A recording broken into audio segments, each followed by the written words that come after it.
Okay, there we go. I feel like I'm gonna burp. Great way to start a stream. Hello and welcome to Fight Night. I'm Gory B Movie, and with me today are my ghoulish guests. I'm Danny Knightmare. I'm a horror addict. I'm 0 days sober because I watch a horror movie every day. I'm Bekki. Oh my God, Creep Bekki. it clean. So today we're going to talk about mini monsters in our mini monster battle royal. We'll tell you who's fighting. We're going to go through their abilities, their strengths, their weaknesses, and then you in the chat vote on who wins based on not your favorite, but the one that you would legitimately think would win a fight. Some of these fights are to the death. Some of these fights are to KO. We'll let you know the rules when we get to those fights. And let's talk about what fights we've got in store for you tonight. We've got Demonic Toys versus Krampus's Minions. Puppet Master Puppets versus the Mini Ashes from Army of Darkness. Piranhas from Piranha and Slugs from Slither. Belial from Basketcase versus Eevee from Evil Bong. The Gingerdead Man versus Vinz and Zuul from Ghostbusters. Oh, Bella, I can't read it. Oh, he just did that one.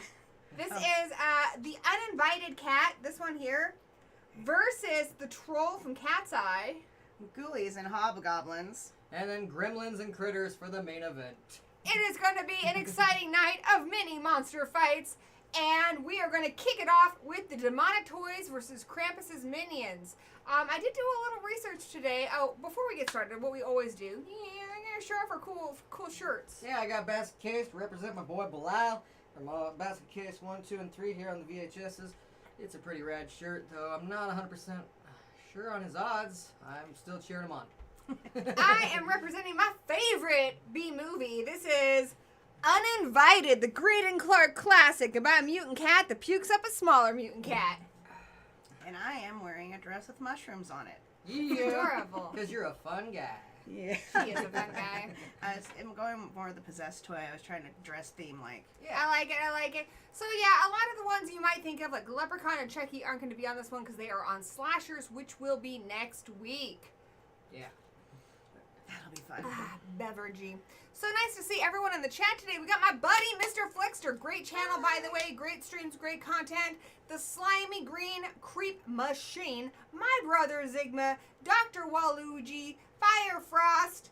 Awesome people here tonight. So let's get it started. The first fight up tonight is Demonic Toys versus Krampus's Minions. Yeah, and, well, they're both basically toys. Krampus Minions does have some elves and snowman, I believe, as well, and some cookies. Oh, well, for clarification, the rules of these ones, Krampus Minions are from the Michael Dougherty movie Krampus that I think came out in 2015. And demonic toys, any movie that the demonic toys of the the full moon movies, any movie that they're in qualifies. Danny, hit us with that knowledge. Alright, so for the demonic toys, they are usually summoned. They try to give a demon his body almost every time. Let's see, where is my notes on that? Get your notes, nerd. Alright, so we got Bale the demon, and I guess he was like born on Halloween but didn't survive, so they buried him in concrete, and later on, over that concrete of his dead body, his little dead baby body, they built a toy store. Later on, the demonic toys are summoned, and they're going to bring back this ghost kid, and he's going to play a card game with another ghost kid from a girl who's like, she's a detective, and it's like, turns out that other ghost kid, and he also takes the body of a nutcracker soldier with a little rifle, and they're playing card games because that's her future baby's ghost. It's really weird, but anyways, let's just go to the toys themselves, because who cares about all that nonsense. We got baby Oopsie Daisy, a psycho little baby. Sometimes she's female in the first movie, but then usually she's a boy ever since after Always that. rapey, though. Always, well, rapey afterwards. The first one, she likes to cut off people's peepees. In the second movie, she likes to try and stick people with her peepees to get that seed of the demon into someone so the demon can be born. That's always the point. They want to, like, make this demon Bale come to life for whatever reason. Always with the pee-pee. Always with the, yeah. They got a teddy bear with razor sharp claws and teeth who can actually grow to the size of a real bear. So it does get big at some point. They've got a G.I. Joe. He's basically, you know... An American hero? No, but he is evil, and he does have kung fu chops and grips. Everybody was kung fu fighting. Yeah. Have you ever seen that movie Small Soldiers? He's Yeah, I basically did. he's basically the leader of that, but just a little more cheaply looking. And which those were evil too. Didn't make it on this. We have the Jack in the Box, who has an iconic look and laugh. He's evil. He's got sharp teeth. He crawls around and bites people. We also have a robot that actually shoots real lasers with its arms and can blow up things. And yeah, that's pretty much your demonic toys right there. They're evil. They've fought Doll Man. They've fought the Puppet Master puppets. They've been in a lot of battles. But I'm going to give you a hint. They usually lose. Basically, their weaknesses is breaking them. That's about all you really got to do. Dollman wasted them with his exploding bullets for the most part. Even the Puppet Master puppets pretty much kicked their asses. The cop... They kicked their asses. They usually can kill people pretty good, though. But when they go up against things their own size, not so well. Leading us over to Krampus, I guess, right? Anybody want to say anything about that? Before we move on to Krampus, I want to check on the chat because a few more of our buddies have shown up. Dr. Waluigi really likes your shirt, Danny, and Thank they you. say that it's going to be Krampus Minions for the win. We've got Mummy Bee Movie, my very own mother. I am her womb fruit, so that's pretty exciting. Let's see. We got our very good friend, the Movie Massacre Show. We're going to be hanging out with that guy again, hopefully at the end of the month, because he's just one of our nearest and dearest beasties. We love him. My buddy Alucard, hashtag old dude vampire. Now it's dark. A nice regular here in the Gory Hole. King Gore, I don't think I have seen you here, but welcome. Hey. I hope you enjoy the Gory Hole. It is warm and slimy. And, yeah, Zigma, my brother. So, yeah, there's that. All right. Oh, and the Dude Bros. Hey, guys. I wonder if they're ever going to have a Dude Bro Massacre. 3? They 2? should. 1? One Dude and Bro two. Movie Massacre is so good. All right, so those Krampus Minions. Becky, hit us with that sweet knowledge. Well, I don't have a bunch of knowledge on it, but what my favorite parts were. Give us what you got, and we can fill in the I blanks. like the gingerbread men. Those ones were hilarious. Not my gumdrop buttons. Flying at you. There's the teddy bear that has the teeth, and I love the angel that comes Yes. down and she just goes ape shit on him. The face of that one is actually the little girl. I hate the movie, but she was good in Ghost Dimension. I can't remember her name, but Interesting. I yeah, don't she know did the face of that. And there's also the giant Jack in the Box. I'm having a brain fart. Yeah, it's a Jack-in-the-Box with like a monster, like snake mouth. It comes apart and... Kind of looks like the Earth Maggot from Gwa. It does remind me of the Earth Maggot. It's just more of a mime. So these are, to clarify, these are from Michael Dougherty's Krampus, and these are just the minions. So any of their abilities that are given to them by Krampus do not apply in this fight. It's just what they can do sans Krampus. By the way, Fairpoint Station, our good buddy, loves your labels. Oh, thank you. Because you styling, girl. You styling. I'd say both the Demonic Toys and Krampus minions do have a slight healing factor, but without Bale or Krampus there, they cannot regenerate in this fight. Once they die, they'd be dead. Also, by the way, if you guys have... Oh, the audio is still really low. Dun, dun, dun. There's also the snake that goes under the... Or whatever it is. that's under Please the let me snake. know if the audio is a little bit better now. I did just turn up the mic. And I'm going to turn up the gain a little bit. So hopefully you can hear us a little bit better. Let us know if that improved the audio at all. Get up there, microphone. No. Your boom mic's in the shot. Your mom's a boom mic. Yeah.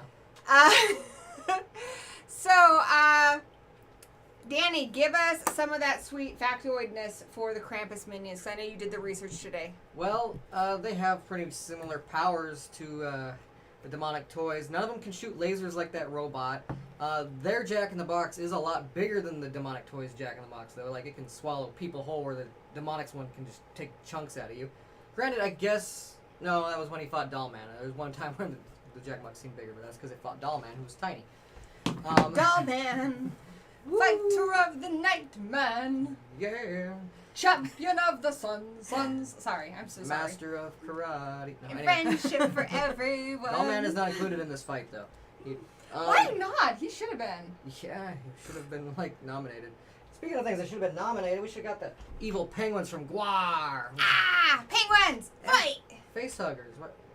But Oh. if you don't like the roster, this was determined by our roster stream. So these are the ones that were the top picks that you guys wanted to see. So hopefully you like it. Demonic Toys, like I said, they can be broken, they can be destroyed. Same thing with Krampus's minions. Fire seems to be most of their weakness. Like, almost all of them seem to be pretty weak to fire. Fire's cool. Fire would catch that angel on fire. The Jack-in-the-Box runs away from fire. That's why they keep the chimney lit. And once it goes out, then they start coming into the house. So fire is a big determination here. However, the Demonic Toys How don't did they usually fare against the wield fire. Puppet Master puppets? The Demonic Toys got their ass kicked by the Puppet Master puppets. However, one of them... they should. one of them Well, yeah. As they should. I like the Puppet Master puppets. Yeah. They're So so I think sweet. I think this is a little more of an even fight. I have a feeling that those gingerbread cookies, as cool as they are, they're gonna go down in this fight. But I do think when it comes down to like the Jack-in-the-Boxes, that Krampus Jack-in-the-Box is probably gonna take this home.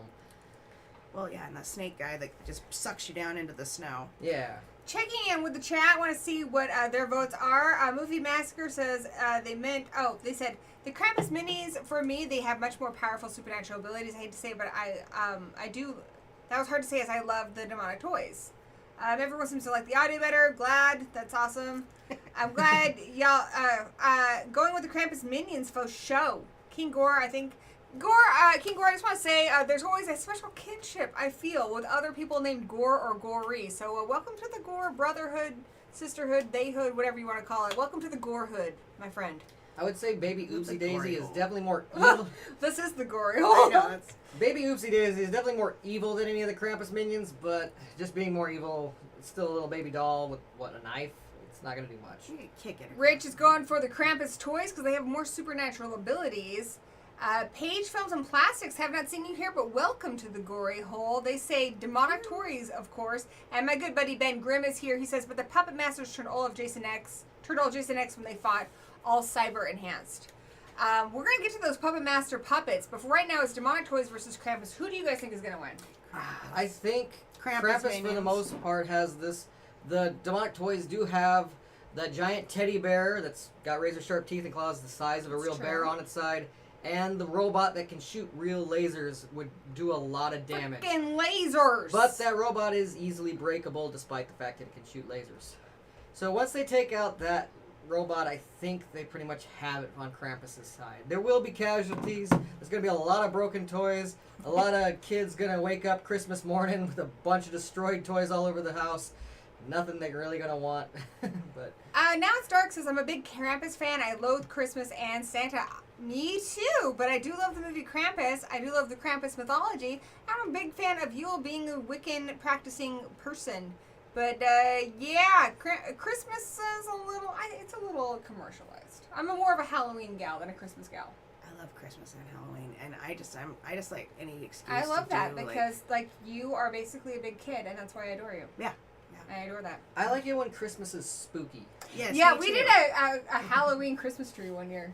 Oh, cute. Nightmare Before Christmas, great movie, and any horror movie that takes place on Christmas, I love it. Zigma thinks the demonic toys could handle fire better. What do you guys think? Yeah, they are like more evil demon night magic. I'm not saying that, but I don't know what the Krampus. They're not going to use Krampus minions. Aren't going to use fire. And demonic toys, other than those lasers, don't really use fire much themselves either. So I think Rich, I'm jealous you saw Baby Oopsie. Let me know where you found it because I want to see that. The gingerbread men look tasty. I agree, and I think they're one of the easier minions to defeat. I think that teddy bear is going to eat them up. Hilarious. And awesome Pages, Films, and Plastics. I'm a horror freak. Love all horror-related themes, stories. Do you have a channel? Because I never get enough horror. So if you have a channel, let me know, and I will subscribe. Same thing with King Gore. Doesn't the baby doll smoke? It does, dude. It's kind of like a baby Herman from Who Framed Roger Rabbit. Yeah. So I voted for the Krampus minions. I do think, overall, I think they have more, they have more stamina because those things just keep coming and coming and coming. They do not tire. They do not care if they're injured. They will just keep coming until they can't anymore. Until Christmas Wow, Day is just over. ropes and ropes have come. I do think there are That's some what that she are said. stronger than others, but we also have to remember like they have the elves, which are kind of like big furry Jawas, and so I think overall there is more variety and a little more supernatural ability amongst them, and I think their tank, so to speak, their quarterback is going to be that Jack in the Box that's going to take it home for them. So I voted for the Krampus minions. I say the Krampus minions as well. I say the Krampus minions, but heavy loss on both sides. Yeah, Okay. but the elves, real quick, sorry. The elves, the ones that look like Jawas, they have so many skins and things on that they'd be really hard to get to their actual meats. Definite Like, armor. take to Lasers hurt. would probably go through that though. Yeah. Lasers! The teddy bear would He's probably pretty eat all those cookies and take off any leftover elves. But once it goes outside, that snake's probably going to pull the big teddy bear down into the ground and you'll never see it again. Whatever that is. I love what Ben Exactly. said. It's He like said those- demonic adult toys come especially hard. So who did you guys vote for? And I'm I gonna, went with Krampus minions, but by barely. what do you think? Krampus minions. And I'm calling it 19 votes at 63%. Krampus minions have won. Let's take a Yeah. look at that sexy bracket, which is all kinds of. There we go. Maybe. There we go. There's the bracket. So Krampus minions are going on to the next round. I just have to say the demonic toys losing streak continues. Ooh, Mr. Beefy's here. They always Hey, lose. Mr. Beefy. Is that who I think it is? That's Bob. Hi, Bob. So now we have the It's puppet. pronounced boob. Boob. We have the Puppet Master puppets versus the mini Ashes. So specifically, I'm gonna say any Puppet Master puppets that were in a movie where they were good guys, because there is a difference. There are some where they are actually working for the bad guys. I'm going with the good guy ones here, just because we Not see the remake, yeah. we see them in more movies. And I'm even going to count the first one because basically they realize they're manipulated about at the end of the movie. So they are the same kind, but they are very different in The remake. in the remake movie that had Barbara Crampton in it. Those ones weren't even alive, so I don't think they should count. I'm not counting them. And we're getting the mini Ashes from Army of Darkness. So the point where Ash, he splits into good Ash, and I'm bad Ash. That's because he swallowed a mini ash that grew inside of him. Yeah, and then he separates into a whole bunch of baby mini Ashes, or was that before? That was You know before. what? You That need was to cover before. that. You explain the He's mini got you. Ashes from. Alright, so Ash is losing his shit for the second time, and he's looking in the mirror like he did in Evil Dead 2. And there's an evil Ash in that mirror looking back at him. But this time, the mirror gets broken and shatters to the ground, and there's all these little reflections of Ash. They then jump out of the mirrors and start terrorizing Ash. They stab him with forks and nails and boiling water and all this stuff. It's very Gulliver's Travels. Yeah, one of them actually purposely gets swallowed by Ash. Like, it purposely dives into his mouth. That's the one that grows up inside of him. You can see its eyeball and its shoulder at one point, and then its head kind of grows out. And then they're like two people, and then they split, and it's Evil Ash. He kills all the other little Ashes with boiling water and stuff. I will say, they are the worst representation of Ash in the fact that they have no morals. They are evil, little conniving things, but they don't have his chainsaw arm. They don't have his boomstick. They don't have any of that stuff. They have to use, like, forks and nails and other stuff like such. So they're kind of at a disadvantage there. Plus, they're, like, insane. Like, they can't really rationally think as well as Ash can. They do have his luck, and they do have, like, Three Stooges' sense of humor where they're just nuts, but that is kind of a detriment and a blessing. I don't know, it's both. It's hilarious. How many mini Ashes would you say there are? Let's just give an I see equal 75. amount. Normally, I think there was, like, I think 5. there's like 5 to 10. Let's just say there's an evil Ash, a little mini Ash for each puppet master. So, Okay, so we're gonna have an equal number. By the way, guys, if you want to support the stream, this channel is not monetized. You can help it be monetized by hacking that thumbs up button. That definitely helps my engagement on this channel. By subscribing and by watching videos. I got a whole bunch of videos. I got some more videos that aren't streams on the way. I apologize for not having that kind of content up for a while now. I am working on writing a book, and I started a new job. No excuses, though. I am going to get you guys some more of that video-y content. But as this channel is not monetized, if you want to show your support, Horror Addicts, which is my husband, myself, and our son LOLZ, we are making a short film called LOLZ. So if you want to throw a couple bucks that way, we'd absolutely appreciate it, and we'll give you a shout out in the stream. And Creepy Clean here is making our mask. She is, so we're all part of this. The Late Horror Show is here. Dina, thank you for that thumbs up. And let's see, who else is here? Yeah, Dino's here. What's the book about? The book is about werewolves. I think I'm going to do a whole stream for you guys where I talk to you guys about my book. I'm embarrassed to say I've been working on it for over a decade now. I have the rough draft written, but I just need to get it done. I'm going to do a whole stream where we talk about this a little bit more, but it is about werewolves. And the new job is great. I'm a contractor for Microsoft, and I started a new job in geocoding, and it's really fun. It's really cool. It's really flexible. Yay. So I'm going to have more time to make awesome content. Okay, so Let's cover the Puppet Master puppets. the puppet master puppets. Well, we got Blade. He's got a blade and a hook for a hand. He's got little daggers that come out of his eyes. He's actually the mastermind, too. He's kind of like the symbol, the leader. He's Leonardo in a sense. He leads. We got Pinhead. He's got a tiny little head, and he's got these big human-y arms. Even though he is a toy, he can still pick up humans. He can still pull them down. He can punch you really hard. He can also pick things way up bigger than himself. Pick them up and put them down? Yeah, he likes to pick things up and put them down. Yeah. He goes to the gym and he picks them up and puts them down.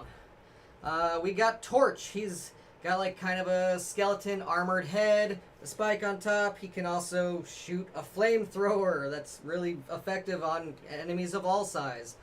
We have Drill Head. I can't remember his name, but he's got a big drill for a head, and he runs at you. And I can't remember his name.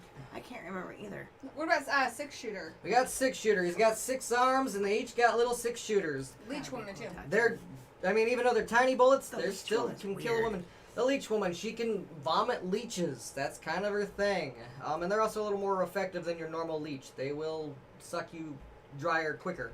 Also, I want to say hello to mine and Danny's adopted horror child, Anthropomorphic Fiend, another great channel. Thank you. It's awesome that you're a writer too. My buddy Dice Roland, who you know is working on a book as well, and I'm reading their rough draft, which is cool. I think when you write something that's personal and near and dear to your heart, it's kind of like sending your kid off to college. You're kind of scared to take that step, and I need to just kind of go through and do a second draft and then start letting people read it, like sharing it with other people. So it's a big step, but I think I'm ready to do that. So yeah, I think I'll do a stream here where we talk about that. And if you guys want to talk about writing with me too, I would love to have that conversation with you and hear about what your projects are. Also, my good buddy Patrick from Half Cheetah Will View, he does a stream every week with Alucard, who we saw in the chat earlier. They talk about movies, so if you want a double dose of movie awesomeness, do check out Alucard and Half Cheetah Will View for their stream 2 hours before this one starts every Sunday. There's also Talon himself. Oh, I'm sorry, honey. Talon himself even becomes a puppet master puppet, where he's kind of looks like Pyramid Head from Silent Hill, but it's more of a TV, and he can shoot lasers. They have the ability to even turn humans that recently died into other puppets. In fact, they all used to be dead Nazis at some point, but they are no longer that. They are like the good part of their souls. We kind of reanimated, almost implied that it was used with the reanimator serum, because it's very green and it's very Aztec, or not Aztec, but Egyptian, I don't know, origins. But yeah, anyways, Talon used these, he used dead Nazis to turn them to fight Nazis. They, Also, let's not forget that Mark's in one of these movies. Oh yeah. Hi, Mark. Greg Sestero. Greg Sestero is in Retro Puppet Master. And he actually speaks French. He so plays cool. Talon as a young Talon. So that is the actual puppet master. But I'm clarifying, it's just the puppets, not anything that their master is going to be able to do for them. A lot of people in the chat have different opinions. A lot of people like my new buddy. There's also the Jester. He doesn't do much. We're both Gores, so you're my buddy. They're going with Little Ashes. Rich said something similar about how they're fast and they're creative and they're unpredictable. They're like the wild card. So they have a possible strength advantage. But it looks like on the votes, Puppet Master is ahead. So if you're voting for Puppet Master, let me know. What do you think, Bekki? I say Puppet Master. Little Ashes are really funny and they do, horrible things, but they're very cartoonish, and I don't think they have a lot of focus. I think they would do order to some kill people. damage, but that torch alone is gonna just burn them up. I think. Also, I want to give a couple shout outs to our GoFundMe for the movie. Mummy B Movie just donated $25. Thank you so much for continuing to support the short film. We're working hard to make this an awesome movie. And Corey Gardner, I guess that's Dino from the Late Late Horror Show, $20. Thank you so much. We're over halfway to our goal, guys. This is awesome. Yes, we're really excited to make an awesome movie. It's gonna be cool. It's gonna be great. And the short film is kind of just showing off what we can do, because then we're gonna make a feature-length film. So. Hope to. Oh, we're gonna do it. We're gonna do it. It's gonna be awesome. Happen. I'm excited. Okay, so Puppet Master Puppets versus Mini Ashes. I agree with what everyone's saying about the Mini Ashes being more wild card. They are a little bit of like a hive mind. They don't have individual personalities. They don't really think for themselves. They're just like little instruments of chaos. Yeah, they're little insane versions of Ashes that are very Three Stooges. I'm gonna go with the Puppet Master Puppets because they have individual personalities. Like at the end of the first movie, they realize they're being used, and they don't like that. Blade is kind of their de facto leader, and you can see the little wheels are turning, and so I feel like they are smarter. I think that they have a bigger array of abilities. They have different strengths, like the Leech Woman is more kind of a seductress, so to speak. A little sex doll? I A don't know. little bit. Blade is very, very quick and stealthy. Or people are just really bad at noticing little puppets running right by them in a hotel. I'm not sure which one Later that on, is. they do actually have a ninja puppet name and a little werewolf puppet as well. So I'm just going to go with the Puppet Master Puppets. And you're going with the Puppet Master Puppets too, right? Mm-hmm. I sure am. I went with Puppet Master Puppets. I just think they're a little more versatile. I do think some of the Ashes will take down a puppet or two, especially the Jester. All he does is flip his face around. Oh, my He has bad. a little knife, but I think they'll kill him. They'll probably even kill the Leech Woman and stuff. But I think overall, just some of them are just too powerful. Torch himself will probably burn most of the Ashes up with his flamethrower. Blade is too much to handle of any of them on their own, like one-on-one. So I do think the Puppet Masters are going to walk away with this. My bad. Our new friend King Gore, my Gore brother. Is he Gory? He is Corey Gardner, who donated $20 to the film. So thank you so much. Thank you, By the King way, Gore. everybody who donates is going to be listed in the credits. So we really appreciate your support. And yeah, now you're a producer of a short film. So that's pretty cool. Let's see. Mr. Beefy says Tunneler and Torch keep me up at night. Tunneler, that's the... And the leeches, I agree. That first movie, like, it had some... The scene with the leeches really got under my skin. I just thought it was With too Torch slow. in the mix, the puppets are about to dominate. I'm gonna call it. They are in the lead. It looks like Puppet Master has won. As much as I love Ash, those little Ashes aren't exactly Ash, and they just wouldn't have it. Especially because they don't have their boomsticks and chainsaws. They don't even have the missing hand. They have normal hands. So in round 2, we're gonna see the Krampus minions go up against Puppet Master puppets. I'm really excited to see that. Now, our next fight is going to be, this is the one I actually did some research on, just because I haven't watched all the Piranha movies, but I did some research. Why can't I type? It's going to be the Piranhas from any Piranha movie. So that's Piranha, Piranha 2 The Spawning, Piranha 3D, and Piranha 3DD, and the Slugs from Slither. So I'm going to share a little bit of my research because I actually did homework on this one. Dun dun dun dun. Who directed Piranha 2? Dun, dun, dun. James Cameron. James Cameron. James Cameron, who did Titanic and Terminator 1 and 2 and all the things. Aliens. Also did that movie. So the Slugs are limited to one movie, so we don't have as much information. But based on the information we have from the cult classic Slither, which was written and directed by James Gunn, same guy who did Guardians of the Galaxy and The Suicide Squad. They are small worm-like slugs, and they're parasites. So what happens is they find a host, they jump into their mouth, and really the only sign that they've been infected is they usually do bleed from the mouth. They are extensions of the long one. So the slugs are essentially like worker bees. The long one is the host, the host, what's Queen the bee? word? Host body. It's there's a word for it. The host. The long one is the primary host. So what happens is these things come from another planet, and their whole job is, their whole mission is to consume everything they can on a planet. They do not stop until everything is consumed. We see a little taste of that when one of the victims is actually able to fight off the slug and get it out of her mouth, and she does get a vision of them taking over other planets. So this is something they've been doing for a long time. It starts with the needle, which is like this needle in kind of a sack. It shoots out, it infects somebody, they become the primary host. But we're talking about just the slugs here, and the slugs are connected to the primary host.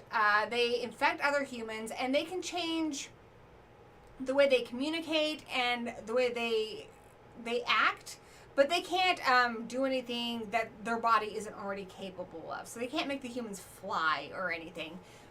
And they have a hive mind, so anybody who's infected by one of those slugs acts the same. It's kind of similar in a lot of ways to Starro, who was on last week's battle. Yeah. They're all connected to the long one, who the long one ends up looking like something out of fucking The Thing. It's got tentacles and shit. And if you kill the long one, all the slugs are dead. And this, again, isn't part of The Thing, but just to give you an idea of how these things work, the long one will eventually pass its essence onto another being who becomes the womb. The womb fills up with slugs until it bursts, and then it releases hundreds of frickin' slugs. Yeah, they hit her ass in the barn. I remember that. I So, would too. Get in the barn. Abilities like that. of the slugs. They can spit an acid-like substance. This isn't quite as strong as what we saw in like the Alien movies, but it does burn. What else can they do? And it increases your blood pressure. They're going to eat everything they possibly can.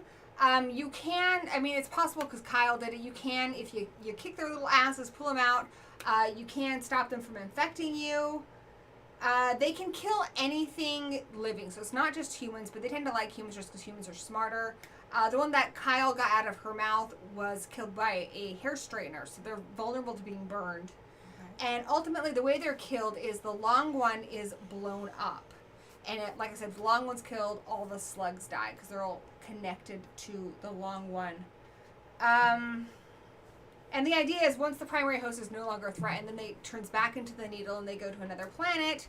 But they're pretty much killed off by the police chief and Starla in the movie. They take one of the long one's tentacles and put it in a propane tank, and that sends a lot of pressurized gas to the primary host. Then Starla shoots it, and that makes it explode, and that kills all the slugs. So the slugs, we saw them killed individually with a hair straightener. So you can burn them. I think you could stomp on them. The slugs are pretty vulnerable, but you have that Hail Mary pass. If you kill the main parasite, they're all dead. I don't think. But does that affect the people? Like, they're the people who have been infected with the slugs. What happens to them after? They die too. We don't know for 100%, but at the end of the movie, But they're that's what it's all implied. prone, so they're at least brain dead. So anybody who's infected is dead. The primary host is dead. The womb is dead.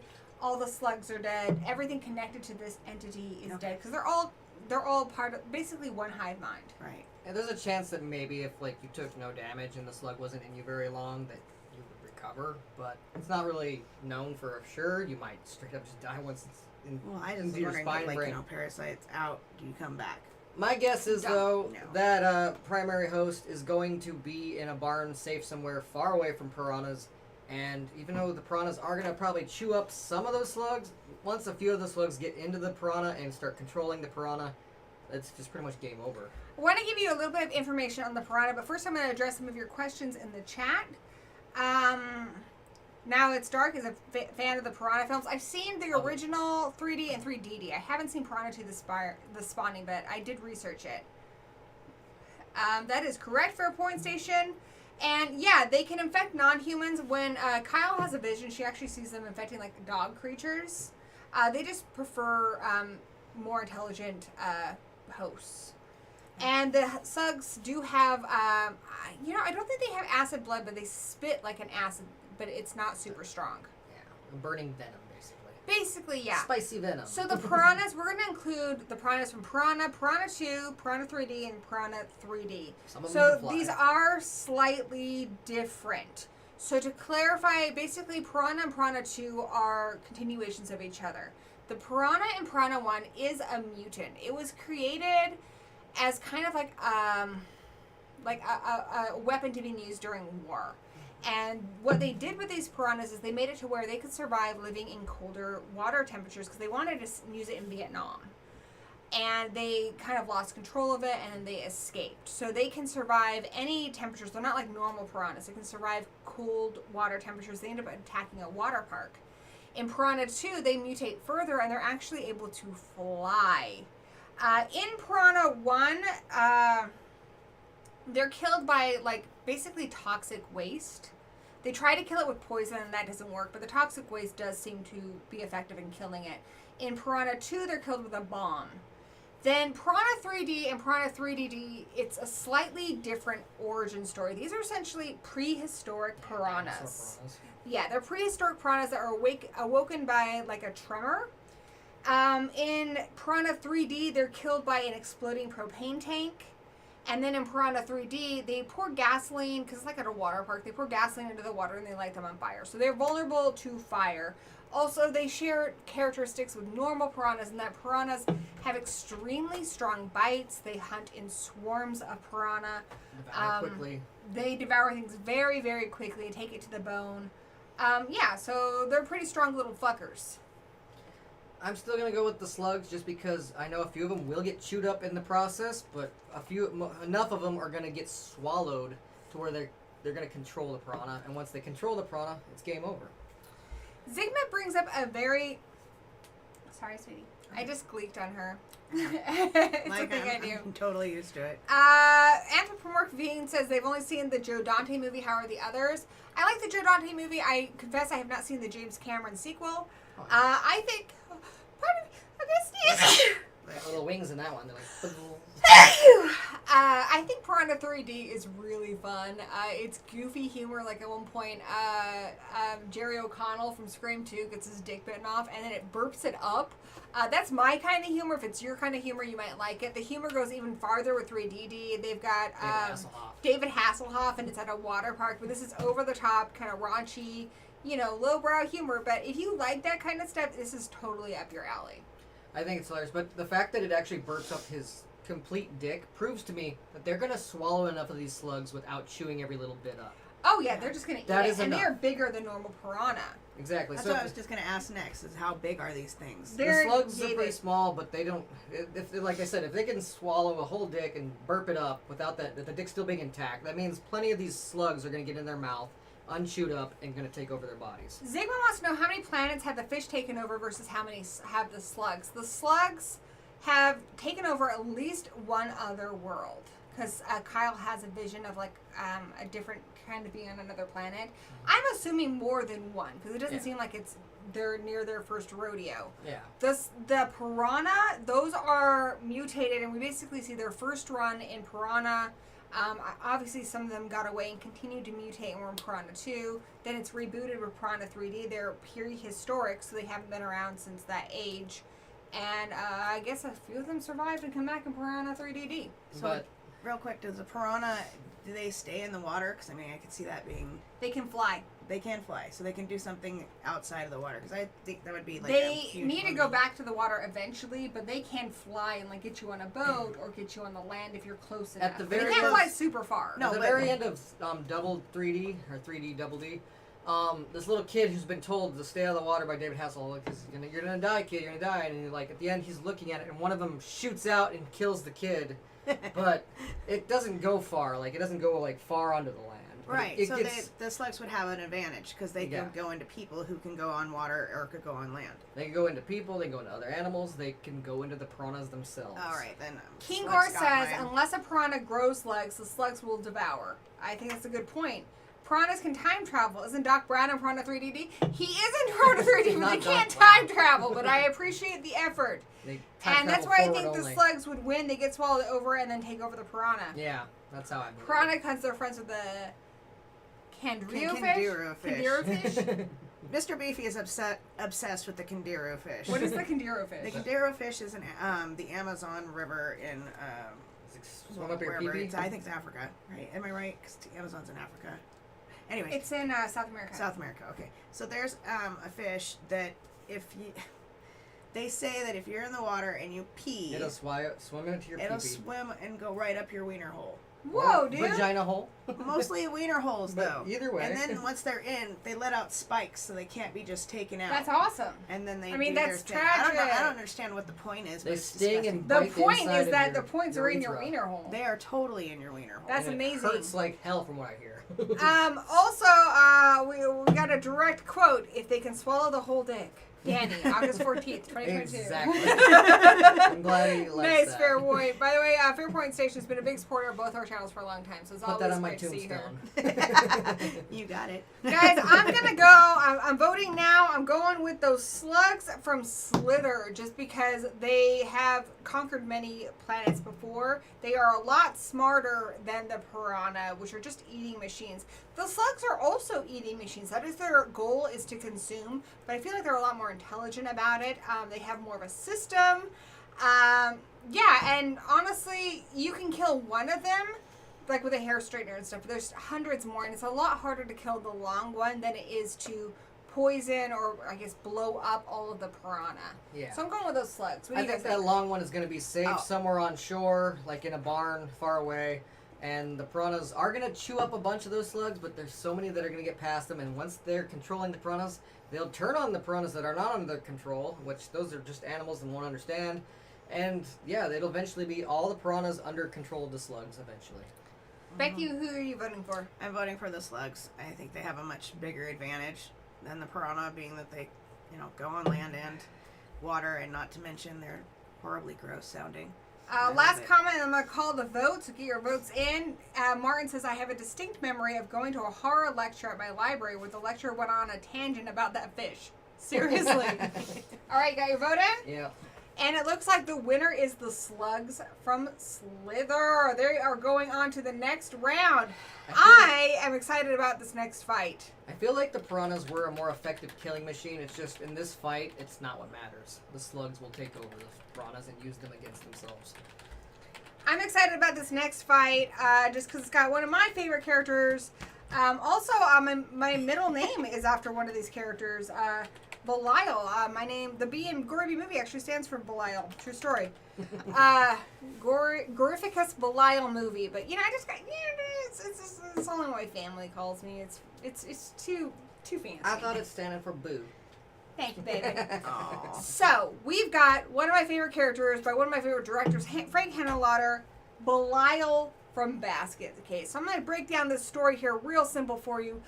Belial and his brother Dwayne were conjoined twins who were attached without their consent. They were removed from each other when they were teenagers.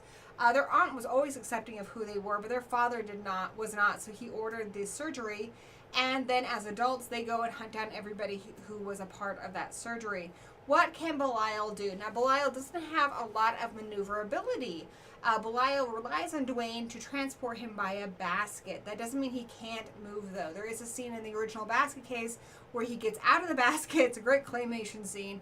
Runs around the room, trashes a TV. He can move around if he wants to. He's also very strong for his size. Belial can also get it on and reproduce. He reproduces and has a whole bunch of baby Belials in part 3. But yeah, he's really strong. He's got like these eyes that glow. He has a telepathic connection with his brother Dwayne. Am I forgetting anything? He's got a bunch of little mutant babies eventually, and he has a mech suit that makes him a little stronger and more powerful. So he can fight things at a more even level. I think there's a shotgun on that mech suit as well. Zigma asked what happened to the images of the fighters. I know I had those a couple weeks ago. These streams, I've been spending the time I was spending putting on images into doing the research on the abilities and such. But yeah, I hope I have time next week to maybe give you guys some video clips or images, because I do know that adds to the stream. So I apologize, but hopefully I'll have something like that. Here's what he looks like. He looks like that guy right there. Belial, that's Belial. There you go. Oh, he looks like a happy fella. He lives in He a basket. is a He's a very happy handsome little man. guy. Also, a little behind the scenes fun fact, the actor who plays Dwayne, his face was actually used as the mold for Belial. Oh. So, yeah, they are twins. They make cameos in other Frank and Henenlotter movies. Like Frankenhooker. Yeah.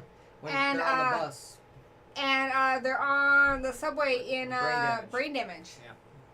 She also has that talking little naughty creature. Now, this is more of Danny's expertise. So, can you talk about Eevee from Evil Bong? All right, Evil Bong, you're enticed to smoke from the bong. She has a very sassy, but sometimes seductress voice.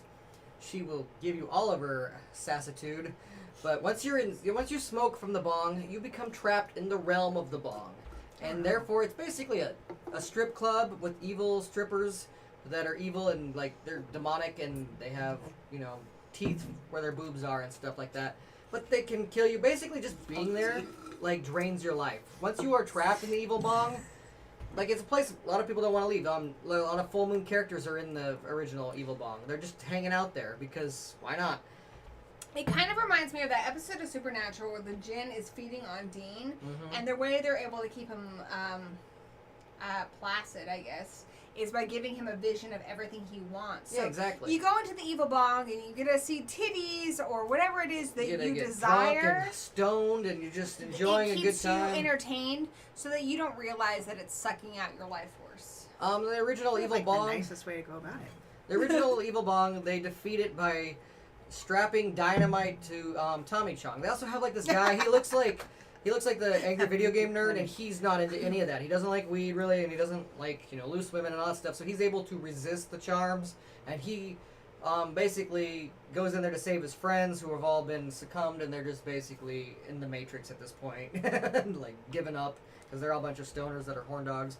And Tommy Chong is so into it that he's like, "Hey man, I will do what I gotta do." So they strap dynamite to him and he explodes with inside.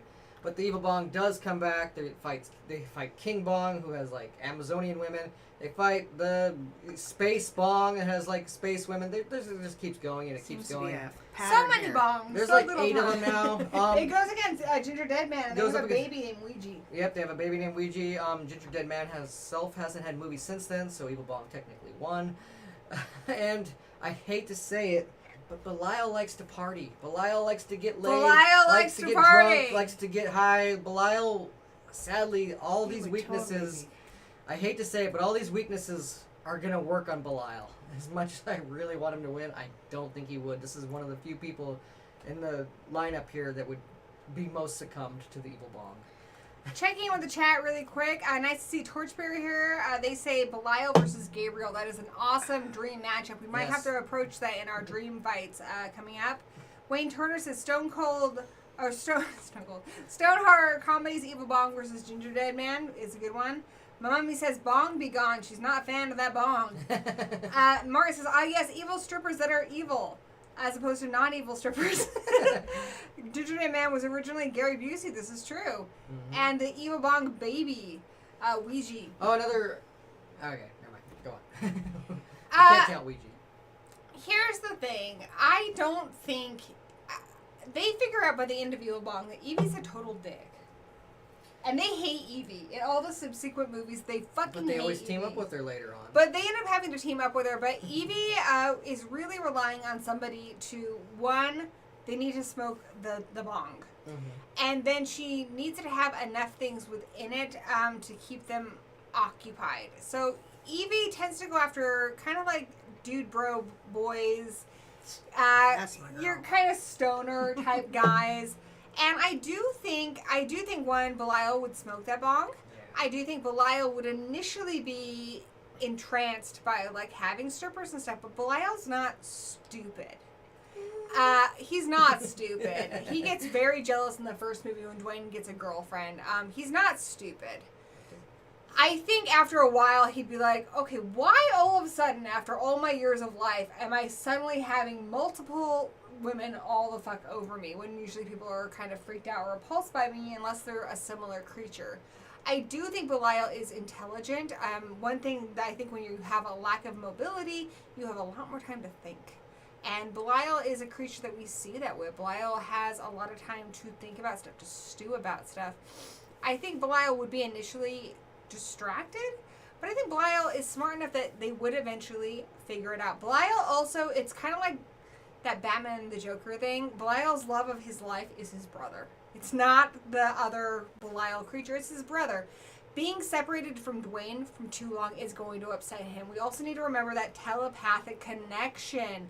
Dwayne is going to be able to tell that Belial's brain is in a weird place. Dwayne is going to be able to disconnect Belial from that bong if Belial doesn't do it themselves. I do think Belial... Giving him outside help, isn't it? Yeah, I don't know how. But that is an ability. That is an ability that Belial has, is that telepathic communication. Plus, in the sequels, they're not that connected. Belial kind of like ditches him for his. Belial does. A little bit, but they are always connected, and I think either Belial would wise up and disconnect himself, or kind of like the nerdy guy does in the Evil Bong movies. But that guy's not into it at all. Belial would be into this stuff. Belial would be, but I don't think Belial's stupid. And I also think that if... Babies can do weird things to guys. I think if Belial didn't disconnect himself, I think Dwayne would be able to understand what's going on and disconnect him. So I think Belial would win. Okay, so Eevee, you go inside the bong or it just stays attached to you? Once you smoke it, you're inside the realm of the bong. You're like the genie of the lamp. But your physical self is still set your body's the bong not like this? You're physically in there. Okay, so how's he going to get out? I don't think he could. I don't think he could. If you kind of realize that you're being used as kind of a host. No, I know, but he needs help getting around. He's in a basket. How's he going to get out? If his brother goes in there and gets him, he can get out. But that seems like wouldn't that be something that his brother would have to get sucked into? And but he has telepathic abilities, so I'm going to use that. Yeah, but I mean, you can telepathically tell someone something, but it doesn't mean they're smart. I think Belial is smart enough to figure it out and get himself out. I don't know, but if not, he definitely would be able to have Dwayne help him realize that he's being fed off. Okay. I'd say throughout the three movies, both of them have a lot of problems with the power of boners. Even in the second movie, his friend or his brother who's in love with this woman finds out she's a freak at the end, and then he falls out the window and stuff, and it's crazy. Neither of them are very smart when it comes to women. And Zygma says if he can't get out of the basket, he can't get out of the bong. He can get out of the basket. He gets out of the basket and trashes a hotel room. That's my same thing. He can move on his own. But I haven't seen these, so I'm just going by what you said. He can move around on his own. I think this is actually the one where you'd lose, but... Yeah, he doesn't move very quickly on his own, and it's more that Dwayne carries him around more so because people would freak out if they saw Belial. It's more to keep Belial hidden. Belial can move on his own. Yeah, but can he climb up out of a bong? You don't have to climb out. You get zoomed. You get like Star Trek. You get you get beamed out. But once you partake, you really can't, unless someone else who's pure takes you out with them. The only reason why they can get out is because the nerd never gets involved with it at all. I think Belial, he's gonna get involved, like you said, he will, and then it's game over. You can't just snap yourself out of it. Okay, You well, have to have I'm someone gonna have else to say the from. Bong. You have to say someone else has to snap you out of it. I'm going against y'all. Going All against the right. wave. Yes, Stu Marker does live. Wayne Turner. Thank you. Woo woo. The Stew Train. Stew. Dwayne knows what's cooking. I agree. Evil Bong does too stoned to fight anyone. The Evil Bong actually never gets stoned. No, the Evil Bong doesn't. Well, that he's would immune be to. the- But the Evil Bong immune to has a weed, in a very sense. a very non-friendly personality. He's that- very sassy. sassy. Belial getting every chance to live. That's Evil basically Bong her is too attitude. strong. You know, guys, I honestly don't think there's a wrong answer here. I can see scenarios where they both win because Belial does not get a lot of booty. I do think Belial is pretty happy with his wife and his children by the third one, so I think it would be less effective depending on which movie we got him at. Yeah, But timeline, Belial's yes. also very bonded to his brother. And I do think that Belial would be able to figure out that he's in the Bong and be able to break the connection. But even in the third movie, Belial's making weird mistakes. I mean, they make it. His friends make him a mech suit. He doesn't make it himself. And even like when he goes into the jail to save his babies, a couple of his babies end up dead. Like he just does rash brute strength, and that's not what you would use on the Bong. All right, so you're voting Evil Bong? That's what I voted for. What are you voting? I'm saying the Evil Bong. Team Belial, motherfucker! I love Belial. I think he's way cooler. I'm wearing his shirt. I just think in this case he would actually lose. I There's tend a couple times to when that support happens. the side of smarts. I think Belial's a smarter opponent here. I think he's We actually a got lot more 16 intelligent. votes, and it's 69% in favor of Belial. I'm going to go ahead and call it. I'm just gonna say he didn't even smoke it. He smashed it to begin with. He did smash it. 'Cause All right, so way I would say Belial it. is going to fight the Slugs from Slither in the next round. I have a pair of underwear that says that. Wait, what? A pair of underwear that says "Mind if I slither in." All right, Belial for the win. Yes, now Dark. I'm excited All right. too. That Our is cool next though fight- because I like to want to see Belial's more abilities work on other type of opponents. Our As next much as I fight can is think of is another kind of a full moon one. We've got the Gingerdead Man, Gingerdead Man, versus Vinz and Zuul. There is no Dana, it's only Zuul Or demigod. from Terror dogs. Ghostbusters. They are demigod terror dogs. So I've seen most of the Evil Ginger Dead Man Ghostbusters. I've seen most of the Ghostbusters, or not Ghost. Why can't I talk You've seen today? all the Ghostbusters, I think. I've seen all the Ghostbusters movies. We're counting 1, 2, and Afterlife, and I've seen enough Ginger Dead Man that I think I can give you guys a rundown of his abilities. So the Ginger Dead Man was a serial killer played by Gary Busey. Went into a bakery and shot up the place. Went into the batter, became a Ginger Dead Man. Essentially, it's similar to Chucky. So if you shoot the Ginger Dead Man, it bleeds real blood. It doesn't like bleed flour. I believe jelly blood, but still. Yeah, it's not super strong. It's very smart-assy. What do you think some of his abilities are? Well, mostly catching people off guard because no one thinks a killer cookie's after them until it's too late. If you eat him, he can possess you. Adam Green eats him at the end of the second movie, and he possesses. He gets eaten by a guy in the first one too. Exactly. So, eating him is a problem, but you can cook him, like burn him on fire. That will crisp him to basically nothingness. You can destroy him. Usually he can come back with his cookie. He does have some regenerating powers to come back unless you totally destroy him. Yeah, he's basically just a smartass that most people don't understand is about to kill him. He's also very horny as well. He's been trapped in Evil Bong because of said things. He's also had sex with weird puppets and other shit that he finds on movie props. In the second movie, he's on a movie studio. He like shows up in a box of donuts. And what about Vinz and Zuul, Ghostbusters? Well, they are demigods. The gatekeeper and the keymaster. They are demigods. They have multiple forms. They can be basically invisible. They're less. They can also be mist, basically a non-corporeal mist. that so if you are in a room and they need to get to you, they can mist underneath the door. They can do that in Afterlife. They can sneak up on you invisible. They can also possess inanimate objects and just pull you in with a bunch of arms through a chair. That's actually how they killed Happens Egon. to Dana, and too. it's how they killed Egon. So there you go. That was Zuul. Zuul is female, and Vinz something is male. But their main forms are these terror dogs. They're the most powerful in those forms. They still can be killed. Even demigods can be killed. Cutting off their heads, piercing their hearts. It's hard to do because especially in their dog form, they have very thick, powerful skin. You could also, I guess, with enough force, explode them to death. But they don't die easily.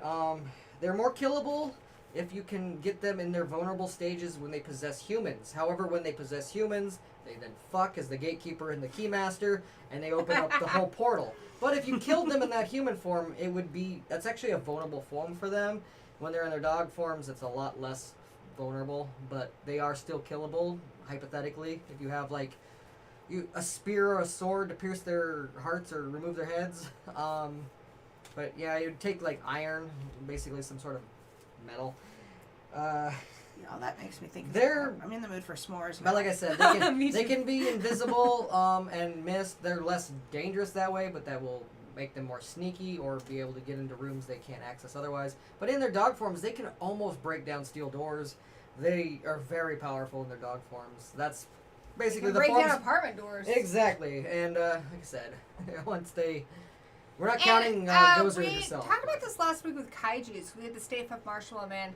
Anything that Gozer creates is kind of an extension of Gozer. So, like in the original Ghostbusters, if Gozer is destroyed, the demidogs are destroyed, and the hosts basically just come out of the shell of the dog, and they're back to normal. Yeah. They don't need Gozer around to be active, in fact, because they are what brings Gozer to this realm. But once Gozer is defeated, they have no longer need to be in this realm.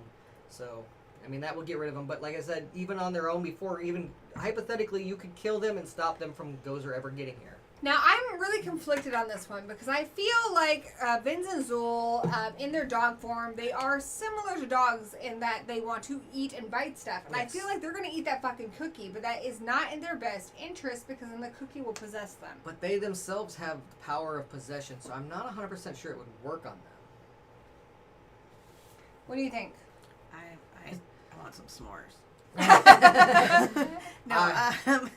I don't know. I don't know much about the Gingerdead Man. I did want to watch that. I have that in a queue, but I haven't watched it, so I don't know. They are all Demigods, on Amazon Prime. If you have Amazon Prime, you can watch them all there. Actually, Elvira hosted Gingerdead Man at one point, so that was cool. At least the first one, yeah. I would think that they will rip that cookie apart together as a big tug-of-war. Even if I think they're going to eat it. I think even if it manages to possess one of them, he would have to fight the other one. And they're more used to their bodies and powers than he would be. So I think regardless if he possesses Vinz, Zuul's going to take him down. I agree with that, because I do think one of the dogs at least is going to eat it. They could potentially eat it together. But it's a small cookie, so I think one of them is going to eat it. It may or may not be possessed. But even then, I think the other dog is going to kill it. So in this case, I'm going with Vinz and Zuul. I'm going to go with them too. I think he's mostly a chew toy. I'm going to go with them too, because they're the ones I know. Dog versus cookie, and it's just kind of at this point. Yeah. I mean, really, the Gingerdead Man outside of being eaten is not that strong. It's pretty fragile.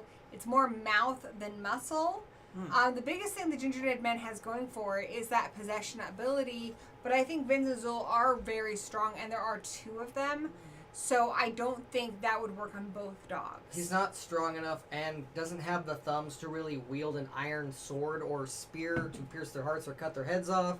I don't think he has that ability. Even if he uses a gun or a knife, I don't think that will penetrate their demonic dog skin. All right, get your votes in, because I'm going to check in with the chat, and then we're going to call the vote. I feel like Belial could be my buddy, and I'd get him out of the bong. Zygmunt, that's the best thing you've ever said. Also, I have all three of these movies. We should have a marathon. Even though I didn't agree with the Belial winning, I'm still happy he did, because I love Belial. I love Belial. Evil basket bong. Woohoo! Belial for the win! Zygmunt's posting lots of fun gifts for y'all. Vinz and Zuul, they eat the Gingerdead Man. Can the possessed be possessed again or cause the demigods to override the possession? I think they would override it. I think their magic's more powerful than his. That would make sense. The They are gatekeeper and the demigods. keymaster into place. They are demigods where he is just like, I don't know, an evil cookie. Can you chew the Gingerdead man and not swallow? I mean, I think You it's always could. a personal choice. Some people just don't like to swallow. I think they could tug a war his ass. Rick Moranis will save them all. Snoop Dogg. All right, I said I was going to call it. I am calling it. The win goes to Vinz and Zuul from Ghostbusters. They are moving on to the next round in the competition. Oh my gosh. Oh my gosh. Y'all, I'm so excited. Here it is. I also want to point out that Vin and Zuul, as demigods, they are immune to disease and old age and poison. So poison couldn't hurt them.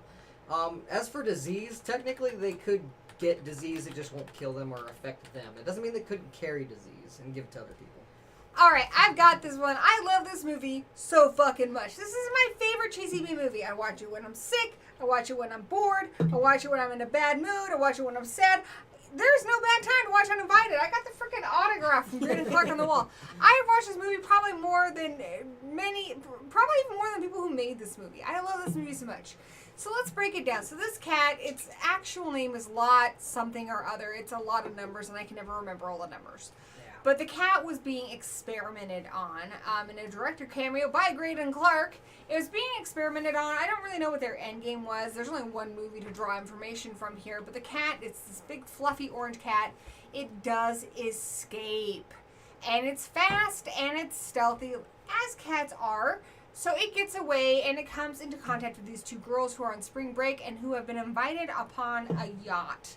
So I guess it's uninvited because it's brought on the yacht and the guy didn't like cats. But he did invite them. Okay, the They only invited the girls and they brought the cat without his thing I wanting. hate about this movie is the title. The title's stupid.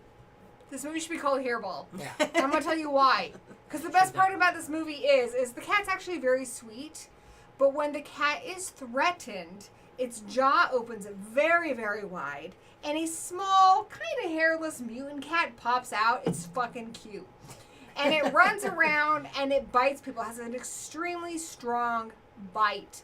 And it doesn't need to kill you. It doesn't. Because if you are bitten by it and it breaks the skin, kind of like how my cat bit me and broke the skin and infected me, it will infect you. You won't survive. And unlike you her. will not survive. You cannot get to the hospital soon enough. And antibiotics that helped me will not help you.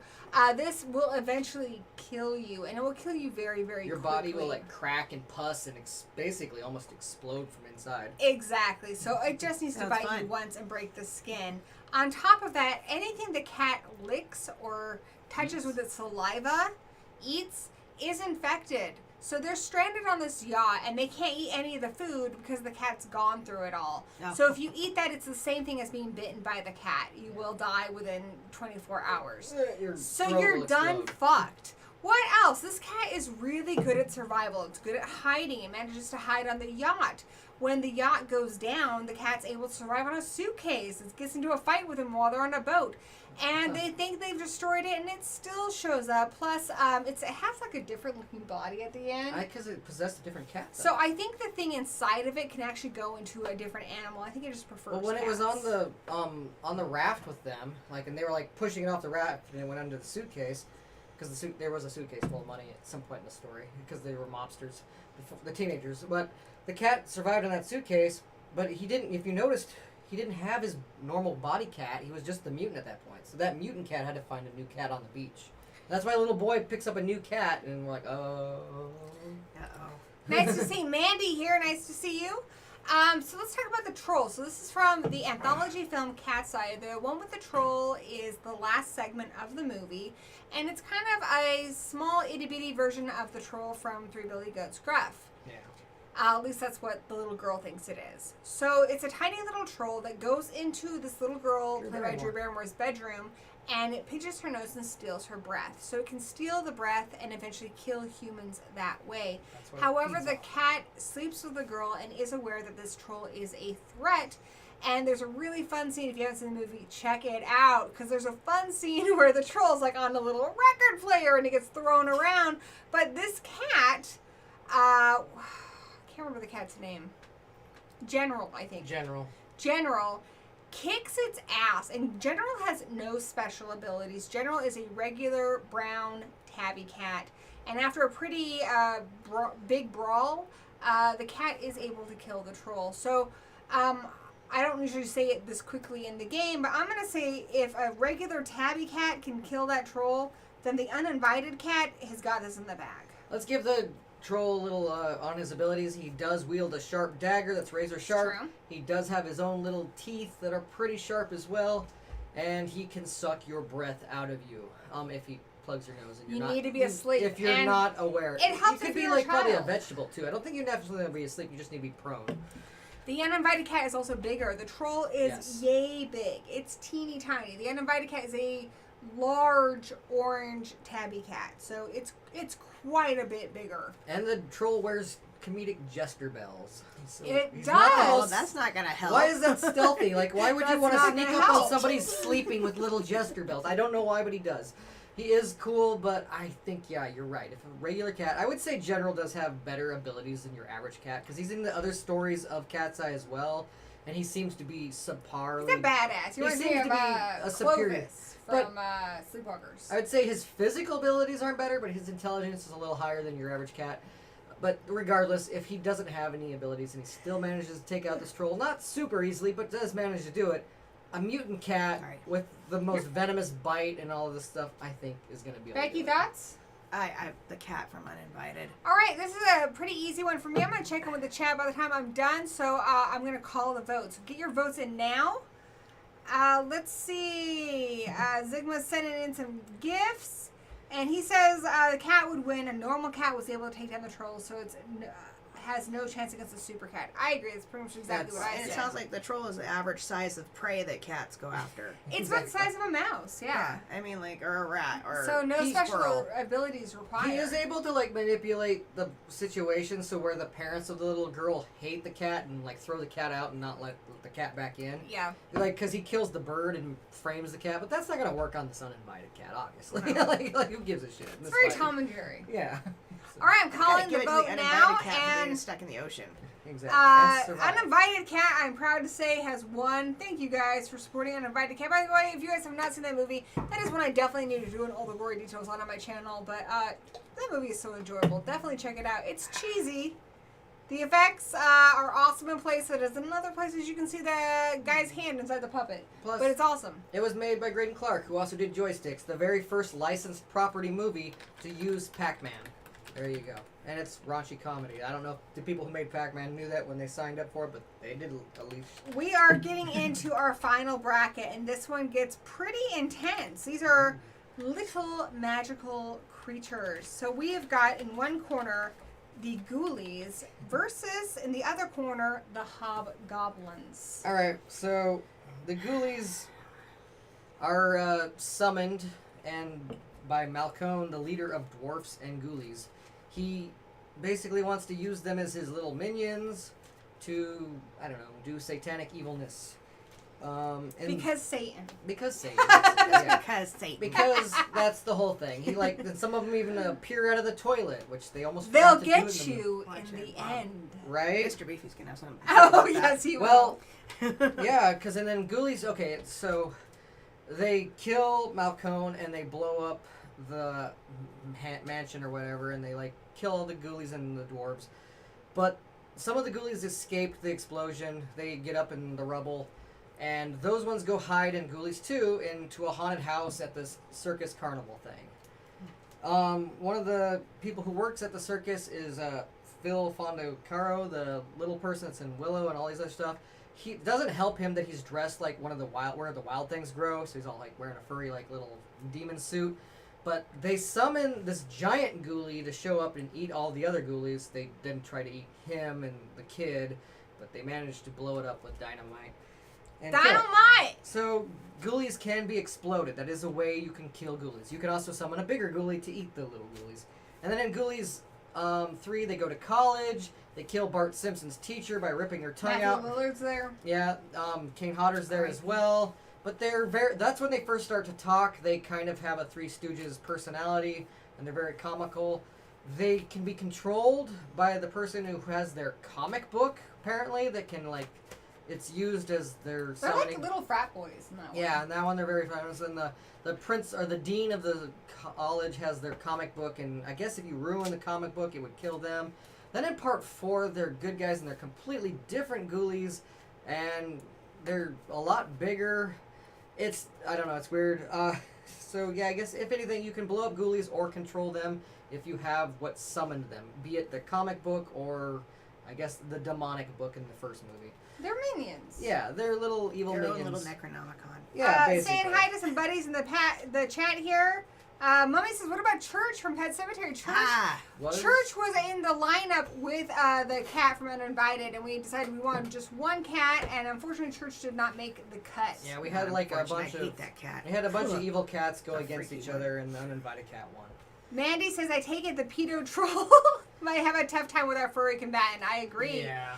Sandy knows what a ghoulie is, but has never heard of a hobgoblin. It's just one movie, and we're going to break it down for you here in just a There's sec. 2 movies. There's 2? Yeah. There's Hobgoblins, Did not which know came that. out in '88, and they're basically like they grant you your wish, but then your wish backfires on you, and then it becomes. We're getting to this. Finish checking with the chat. Mandy says, I was able to finish Ghoulies, but not Hobgoblins. I love Hobgoblins, guys. I think it's really fun. If you can't finish it, Elvira did hosted it on her show. So, And Mystery Science Theater roasted it too. So, if so you definitely check out either one of those versions. Don't watch the real version, to be honest. Really nice to see my buddy Craven, something scary here. And Zigma says Hobgoblins and Spider-Man. Different Hobgoblin. Different. So the Hobgoblins are kind of like little genies. You want to break that down for us? Yeah, they know what your fantasy is, and they kind of make it come true. It backfires on you, almost kind of They're like adorable and furry too. yeah, they're these little furry They look like cat monkeys. puppet things. Oh, cute. They kind of look like cats. They kind of look like I don't know monkeys, but they're They evil. have big ears though. Yeah, one of They the look like like I want to point out Munchies? one Yeah. of the Ghoulies looks like a cat too. It's just there's 3 different Ghoulies. One of them is also the iconic one is like this bald. hand me that. One of the iconic Ghoulie is Ghoulies like this weird bald almost creature of the Kind black of lagoon. look like this, but kind of greenish color, and they have like a body. Yeah, more. And they come out of the humanoid toilet. body. But there's different Ghoulies, so there's also different Hobgoblins. But the Hobgoblins are furry. In the first movie, they go after your fantasies, and then they try to turn that on you. They are exploded at this film studio at the end, and that is surprisingly how they die. It's kind of like Evil Bong in a way, right? Kind of. Because they're feeding off of you. It's you think that they died in an explosion, but however, in 2009 they decided to make Hobgoblins 2. What? And they made it I've almost never seen it. Like where 20 the years later. same characters were now in college. I don't know why because they were in high school in the 80s, but now they're in college in 2009, and they're played by Because they dumb. and also they're young and they're played by completely different people, but they have the same names and they're supposed to be the same people. It's just really weird because now instead of the one guy being obsessed with phone sex, he's now obsessed with internet sex, and the other 2 are just horny as they used to be. But now instead the Hobgoblins are playing they feed off your fears instead of your fantasies. Like Pennywise. Exactly, they're more like Pennywise now. But they die when the main character's house burns up, so it's basically a really bad ripoff of the first movie. But either way, apparently explosions and fire can...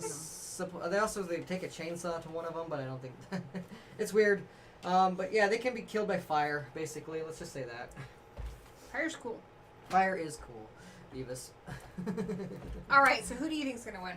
I'm going to give it to the Ghoulies. They have more original abilities, and they're just I don't know. Honestly, it's not much different. But in the Hobgoblin, especially in the second movie, they just take the furry little Hobgoblin and they're like, oh no. That's just bad special But effects. they're able to physically beat on them a little better than they ever are in the Ghoulies. The Ghoulies don't take that much. I say their demonic magic is a little more effective. They never die at the ends. They always they never do die. Except for the only way to really kill a Ghoulie is to eat a Ghoulie with the big demon. Okay. And I think so that would I work think- just as much on the Hobgoblins. I think the Ghoulies are better at hand-to-hand combat. But what about this magical kind of wish aspect of the Hobgoblins? I mean, we saw in Ghoulies 3 that they're horny little fuckers. Uh-oh. They like to play pranks, but they really just want their comic book back. And I don't know if the Hobgoblins would know how to use their comic book against them. Maybe they would. That's the only thing I would say. The Hobgoblins could manifest an illusion of the comic book. They could. Because that's what they want. Exactly. They could do that. But if they can be kicked around by frat boys and burned up in a frat boy's house, they seem to be more breakable. So you think the Ghoulies would win? But the Ghoulies are just minions of whatever is like the kind of wizard controlling them, right? In the first movie, but after that, no. I guess that's he true. dies in the first movie. He never comes back. The Dean tries to control him in the third movie, but that doesn't work out well for him. The second movie, they're just hiding out in a haunted house, and people summon a giant ghoulie to eat them. They do have more varied personalities amongst them, whereas the Hobgoblins are more similar. Yeah. But they have that wish thing, which kind of makes me think of sorority babes and the slime bolorama. Yeah, it's kind of like that. But I would say they're still just more breakable. You can just cut them on fire. You can chop them up The with a Ghoulies chainsaw. are pretty breakable. Yeah, but they also have that Three Stooges type durability. What do you think? I hadn't seen Hobgoblins, but Ghoulies sounds like they're just a little bit more. I guess. All right, I'm gonna vote for the Ghoulies. You guys convinced me. I feel like they're just a little more intelligent. That's- Even though they yeah. are silly, they still are more intelligent. The Hobgoblins are Not my silly, favorite but movie, more though. kind of... It's like a Ghoulies furry... is weird. Yeah. It's weird. All right, I'm checking in the chat, and then we're gonna call the vote. Yeah, spooky booby lady. I mean, mommy Elvira. Yeah, exactly. Oh, yeah. So this is going to the Ghoulies, and they are going into the next round. And now we have it, the main event of tonight, the fight you have all been waiting for. In one corner, the iconic Gremlins. Is Gizmo the main character? Sure. Did Gizmo get to be the title character? Fuck no, because Gremlins are badass. Versus one of my favorites, actually conceived before Gremlins, Critters. Comes up with this stuff. Okay, I know we have very strong opinions about this, Danny. Very strong opinions. I It's could gonna see get this weird. going so many different ways. All right, first of all, I would say, is there a water source nearby? No. You know how we do this. We got to talk about their abilities and their All right, story all first. right. So you can handle Gremlins. All right. I got the Critters, baby. Well, I got the Critters. Gremlins essentially start as Mogwais, but Mogwais are not on the bracket, so we're going to skip to the head where they're Gremlins. They've already eaten past midnight, right? When a Mogwai eats past midnight, it goes into a cocoon. It becomes a Gremlin. If a Gremlin gets wet, same thing happens with a Mogwai, but it doesn't turn in, like little Mogwais don't pop off of it, other Gremlins pop off of it. So if it's wet, that is how they easily produce really quickly. There could be a whole building full of them, like in the second movie, real quick. There could be a whole theater full of them after Spike jumps into a public pool. There's a whole theater full of Gremlins just because he took one dip in the pool. They multiply real quick. Can't feed a Mogwai after midnight, or that will happen. However, they are vulnerable to sunlight. It does kill them. You can also kill them other ways, like basically... I also want to clarify this is just your standard Gremlin. None of the specialty experimented ones from part 2 because we are saying Gremlins as a whole, and there are only one of each of the specialty ones. So are we as a counting whole- the sequels to the Critters movies? Yes, because they stayed the same. Why? I Because think the 'cause Gremlins Haley weren't has lived expendable. for Critters, and she doesn't want to tell us. No, Plus, I'm wanna going to point say, out- for instance, in Critters, we're not using President Critter, who is different. That's Okay, one individual critter. But But as a whole, things that they have as shared characteristics. I want to point out, though, the Gremlins were not experimented in Gremlins 2, as she tells you to believe. Gizmo was caught, and he was possibly about to be, but the Gremlins did all that experimenting on their themselves. own.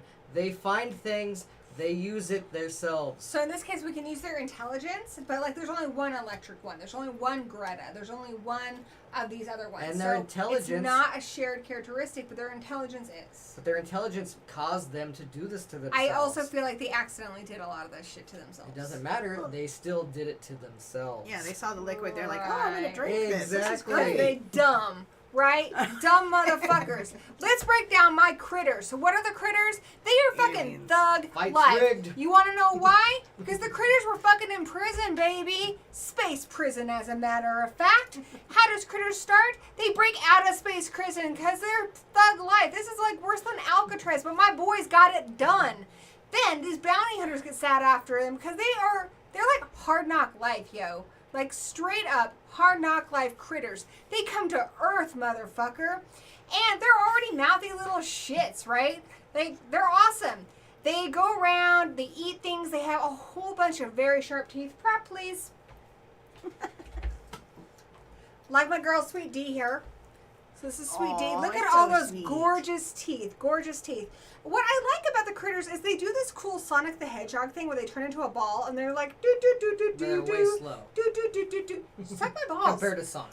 Anyway, they can roll. They can roll. There's a lot of them. They work together very well. And when they want to roll fast, they can. Like in the first one, we see them roll into the toilet. They can roll fast when they want to. They have sharp claws. They have sharp teeth. So we're looking at shared characteristics amongst the whole species. So that includes critters too, where they can actually form a giant ball of critters. So this is a monster ball, like one of those giant balls of twine you see at a roadside attraction, that as it rolls is just devouring things. And you see human skeletons lift in its wake. So it's like piranha teeth breaking down human matter as it rolls around.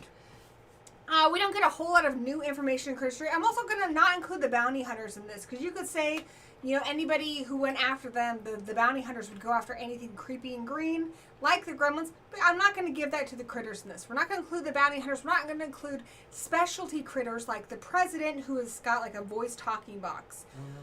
However, there is a mutant form of the critters. There are red critter. Okay, so their regular quills are like NyQuils. That's honestly where I believe the name came from. Makes you sleepy. They make you sleepy. They're roofie quills is what they are. So what our critters do, the specimen here will shoot the quills off of its back, and then it will hit somebody, and then that person's like night-night, they're out for the count with those little roofie quills. However, by the time we get to Critters A New Binge, some of them have evolved, the red critters. When those spikes get into you, you actually explode. It's a different race of critters, so I Nice. don't know if I It's guess the they should same race explode. of critters, it's just an evolved version. But there is more than It's like one. a Pokemon version. Where did you find evolved? Like, we're in your research. I'm just going to say there's more than one of them, and they show up in that movie. So I'm going to say it's not as common, but they do exist, and there is more than one. You're nerfing the Gremlins as much as you I can to win this think fight. y'all got a boner for Gremlins, and y'all need to sit your ass I back down, think- because I'm not done yet, motherfucker. Anyway, critters, badass, also super smart. They speak to each other. They're translated Gremlins mostly. can speak to each other? No, they can't. Yeah, they can. No, they can't.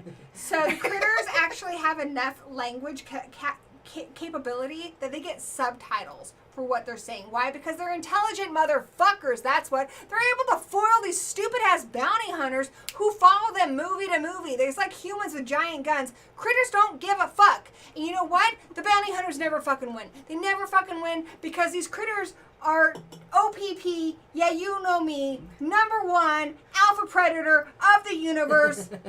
I rest my case. Alright, well, even though you are trying to veto it, I'm going to say the Bat Gremlin is immune to sun. He Doesn't can fly count. Because it does. The Spider Gremlin is a big-ass, Doesn't count. badass There's spider. only one. There's only And it one. makes a giant spider nest. There is only one. There's the Electric Gremlin, which would fry every Duh, critter that there's came only across one. his So those path. are vetoed. You can't There's use also those. the Intelligent Gremlin, who's highly You intelligent even by cannot human use standards. those. Even regular gremlins that are not with the intelligence serum can still drive cars, can still use guns, can still use any weapon they want You can use guns and cars. But They you can- cannot use those specialty They gremlins. can still dress up like people, they can still talk like people, they can mimic people, they can do anything they really want to do. They have Toon Force as well. Okay, here's what happens when you get a bunch of gremlins together. They watch Snow fucking White. Like, that's some baby ass shit. 3-year-old me would be bored. What happens when gremlins get together? When critters get together? They eat a bunch of Gremlins. cool ass shit. They roll in a ball and they kill motherfuckers. That's right, because critters don't fuck around. Except for that like weird purple Simmer one that's down, just Haley. like the weird purple okay, one that's Gory. all like, I'm basically a Furby. Here, look. I'm friend I of love children. Let's see, what else? So how are gremlins born? You have to get them wet, and then they have to be eating after midnight. Like, that doesn't even make any No, that's how fucking they get turned into gremlins. Yeah. Doesn't even make They any just fucking get wet sense. and they instantaneously shoot Prop. other gremlins off of them. Prop.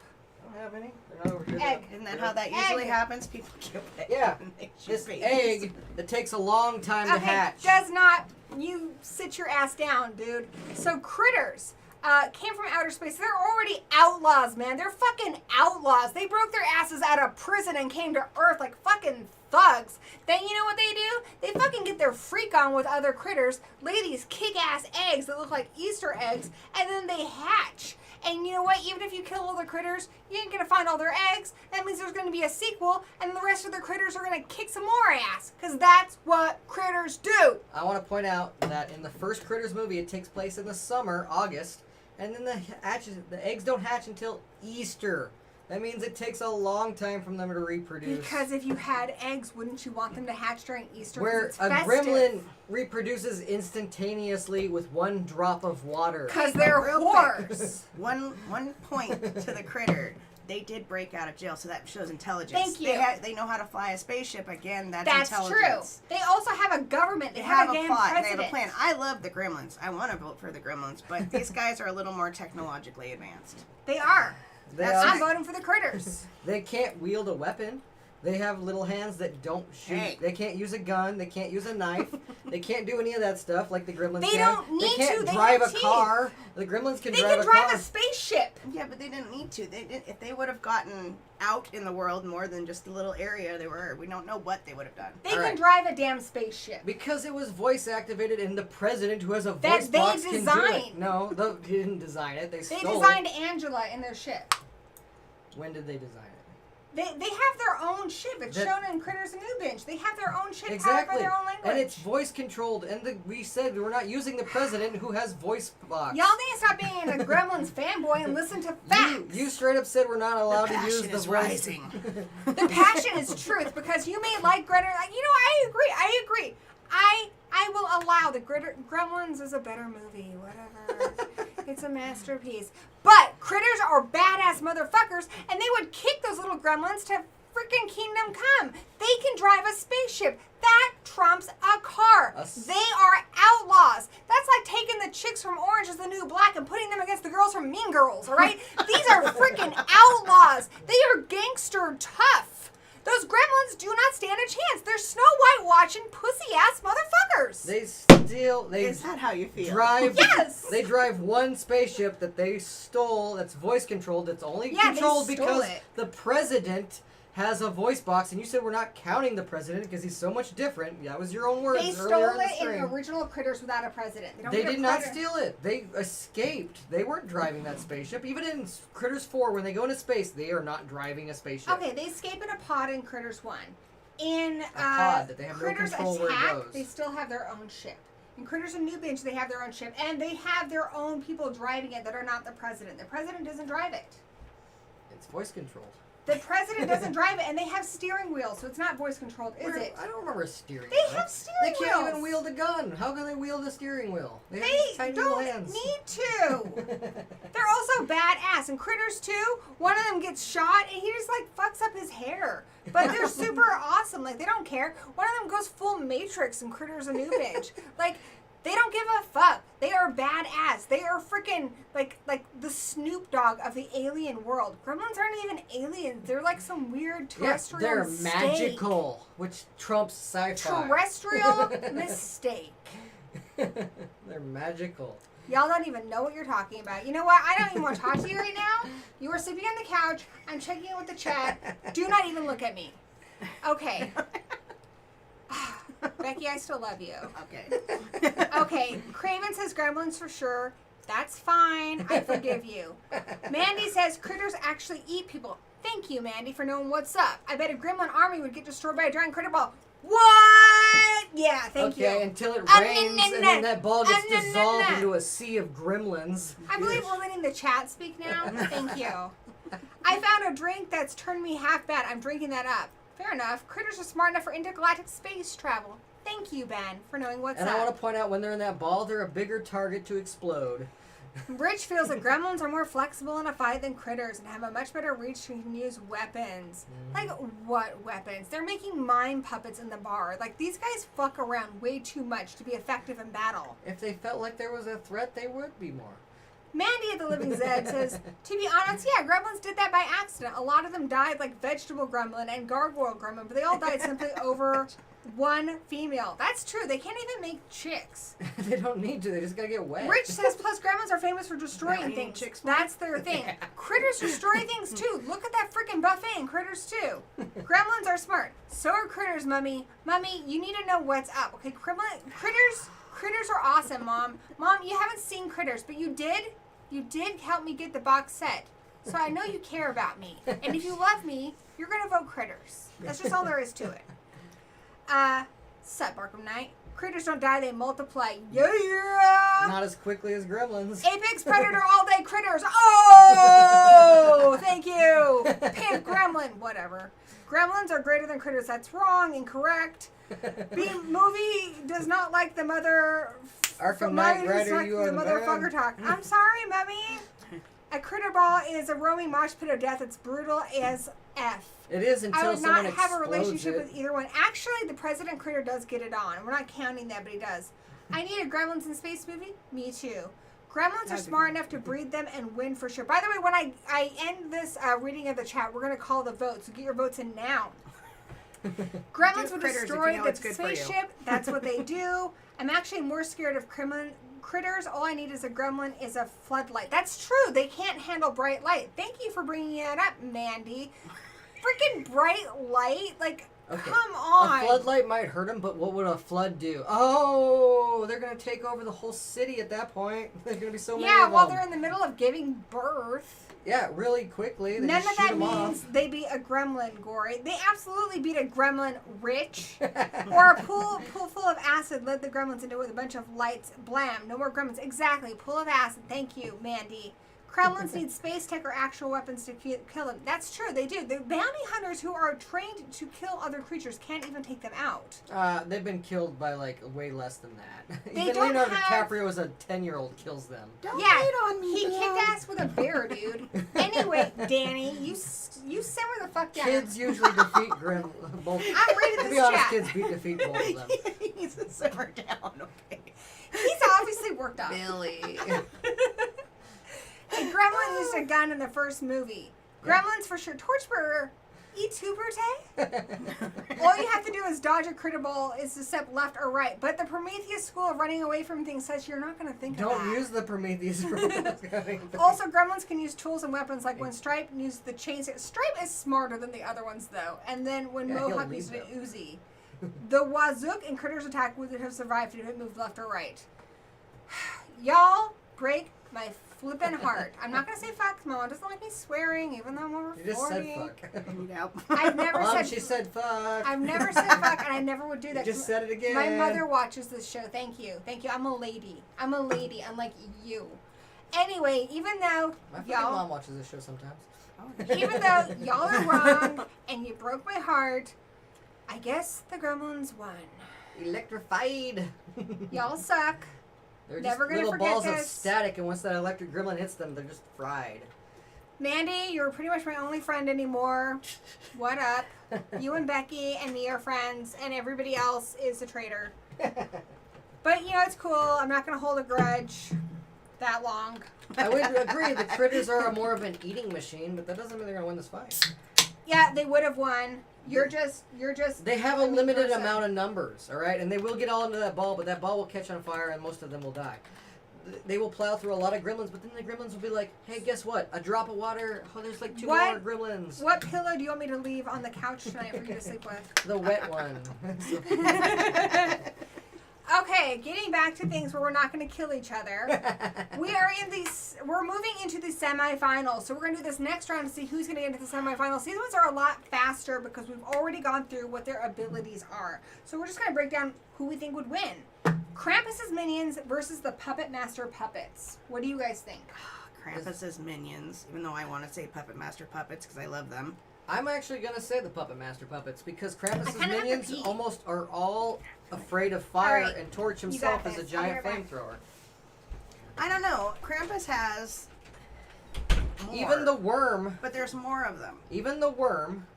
yeah, there are more of them, and I'm not gonna say there's not gonna be casualties because obviously the Puppet Masters have a few weak links that are gonna die in this. But even that worm that sucks you down in there, Tunneler, Once Tunneler gets sucked down there, he's going to tunnel whatever that is that sucks him down there. He's going to tunnel his way back up and kill it. Because I don't think swallowing some of the Puppet Masters is the way to go. Even the Jack-in-the-Box, you swallow some of these things, that's a big mistake. They're going to kill you from the inside out. But the cookies can overwhelm the little master puppets. They could just be tons and tons of them jumping on top of them, and they don't care if they get an arm or a leg blown off. We already saw that fire defeats those cookies in the Krampus movie, and Torch is just a flamethrower. That's all he is. He's a walking flamethrower. I don't know, man. I think he will burn up all the cookies. I think he'll burn up all the elves because they're furry. Oh God, what's he doing? I don't know. The way they're... Is he still all worked up?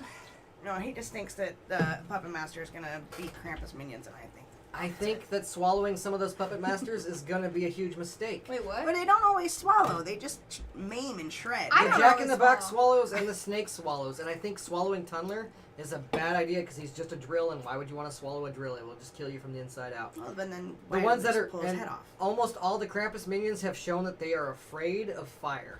Torch Oh, is just all he is a flamethrower. Want to stop you really quick to say thank you for Dino for your the Late Late Horror Show for donating $50 to our short horror Thank you, film Dino. LOLZ. Thank you. Thank you guys. We're already halfway Here's to you, our buddy. goals, so that's awesome. Really awesome.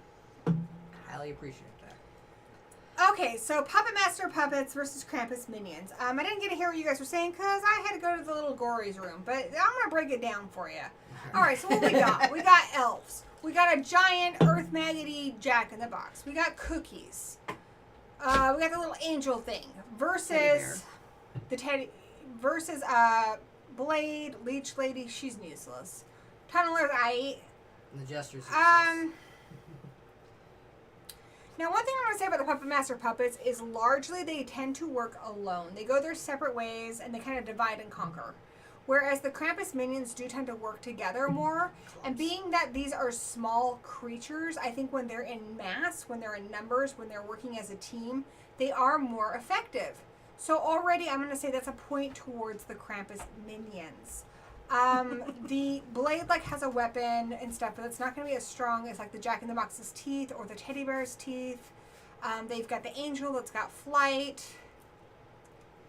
I'm going to have to give this one to the Krampus minions. I'm going with Puppet Master because I think Torch and Tunneler themselves can take on pretty much anything. Tunneler, he's going to get swallowed by that thing in the snow. He's going to kill it because swallowing is a big thing. Jack-in-the-Box also going to try and swallow Swallowing a big thing? You can't swallow a drill. It will kill you from the inside out. Or look get gummed Torch, up with the stuff from the inside. And he's never gotten gummed up before, and he's gone through steel. Nah. He's gone through steel and not gotten gummed up. So I don't think know. creatures are going to do that.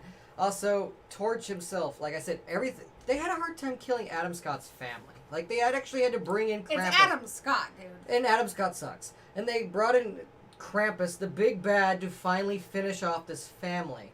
I think the Puppet Master puppets, if they really wanted to kill Adam Scott's family, they could have done it a lot But the Puppet quicker and Master faster. puppets rely on a Puppet Master. And they have that magic. Well, that that's saying gets... the demonic. That's saying that Krampus toys Well, rely on Krampus Krampus. have magic. Yeah, but I'm just saying if you're going to use Krampus as a weakness for the Krampus minions, then you got to use the Puppet Master as a weakness. Why they can rebel on their master, the Puppet Master, or Krampus's minions have never rebelled on him, far as I know. Becky, what are your thoughts? They constantly rebel on their Becky's master. turn. Is all I'm saying. Becky's No, turn. I was just saying, I think the Krampus minions, I feel like that they're going to be overwhelmed, the few puppets there are from Puppet Master with all the different things that they have. I mean, yes, they're going to be using the drills and whatnot, but that's saying somebody swallowed him. What if somebody didn't swallow him and he just came up to him and they just tore him to shreds? Yeah, the Gingerdead men, the gingerbread men, they jump and then there's the other little creatures and stuff. So it's not just eating them. The gingerbread men aren't going to eat them. No, they're hilarious. The only one that's going to try to eat them is the Jack-in-the-Box. But Well, the elves the aren't going to try to snow eat snake. them. And The the other snow ones are snake just will. trying to kill. They're just trying to kill and maim. They're I think they're more lethal. They're furry, and fire catches fur on fire real easily. Cookies also got destroyed by fire and guns in the original movie. All right, I'm going to check on the and chat. Six Shooter has 6 guns. He's going to shoot those cookies up. Boom, boom, boom. I'm going to check on the chat before I make my decision. So, the bounty hunters don't suck, Rich. They kind of were idiots. Y'all were wrong about the critters. You go to hell and you die. Wait, what did he say? What did he really say? Oh my No! I'm sorry, Haley. That's true, Rich. That's true. Dun, dun, dun. I mean, I also feel... All right, so hold on. Let's check on the chat. Mandy says puppets. Zigma says puppet master. Andre Toulon's puppets are smarter and more skilled. I don't know. They're more independent too. Like, I they're love people. puppet master too much to cheat on them. Says Mandy. Blade, torch, 6 shorter, tunneler, pinhead, leech lady. Plus the puppets killed a race demon. The puppets from Puppet Master do kill people from the inside in the movies. Like 6 shooter, blade, torch, tunneler, pinhead, ninjak, and Decapitron are way more powerful than any of Krampus's minions. I don't know about that. Also, the puppets do work together. Okay, once over 2 movies, but y'all know what I'm saying. Other than that, it's all in the reflexes. Also, the puppets can work without the Puppet Master. That's true. Sadly, I'm a Puppet Master Mark and loyal to my puppet babies. Plus, a bulldog is more powerful than the minions, too.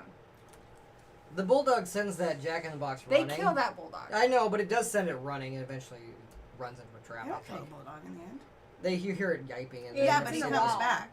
Oh, I guess so. Does he come back? I don't remember Rosie? that, but... Yeah. Well, he comes back in the end when they're all in the snow globe. No, I mean Rosie comes back because she's the one who saves him from the gingerbread man. Well, there you go. If a bulldog can scare off Krampus minions, and a fireplace can scare off a fireplace scares off the minions, I think a puppet that is its main power is to shoot fire everywhere. All right, get your votes in, Danny. I think we've got your opinion. Bekki, what do you think?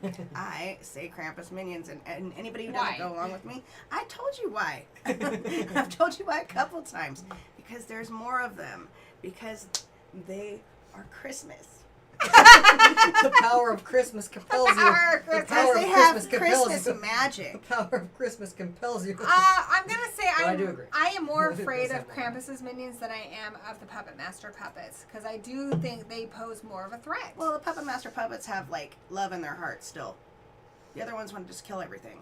They have no love in their hearts for Krampus's minions. No, they wouldn't, but they have, like, human aspects. I'm you know? going with They've killed Krampus's evil toys minions, before and without we're gonna check in the chat one more time. That only means we deserve more Krampus movies. It's true, we do. I agree. And I'm gonna call the vote. It is in favor of Puppet Master puppets. Hey, I sided with you. Don't be mad at me. I ain't mad at you. I gave Critters my Thank you. My It's just because point. Danny's wrong. Do you want to I hear the sided end? with the, I sided Go with with the Mr. logic, Bean. which apparently the majority of them did. Oh, sided with the logic of what your are you trying to butthole. say there, Dan? I'm just fucking with you.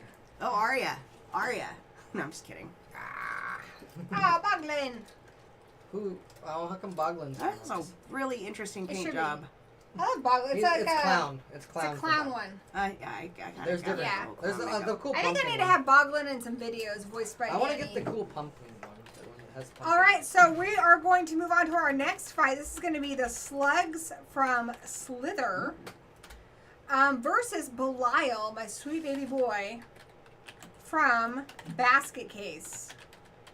Remember, this isn't a popularity contest. It's who you genuinely think would win in a fight. I'd be voting Belial every time of his popularity, but All right. I really didn't think so, he'd beat Eevee. I think you kind of dominated our last argument. So, Okay. Bekki, a little girl talk here. Fuck that guy. He's all kicking back now. Like, We whatever, love you. fine. I'll just vote. Okay, so the slugs from Slither, they're parasitic slugs. Yeah. They have a hive mind. But it's one of those things where if you take out the linchpin, that lead one, then they all die.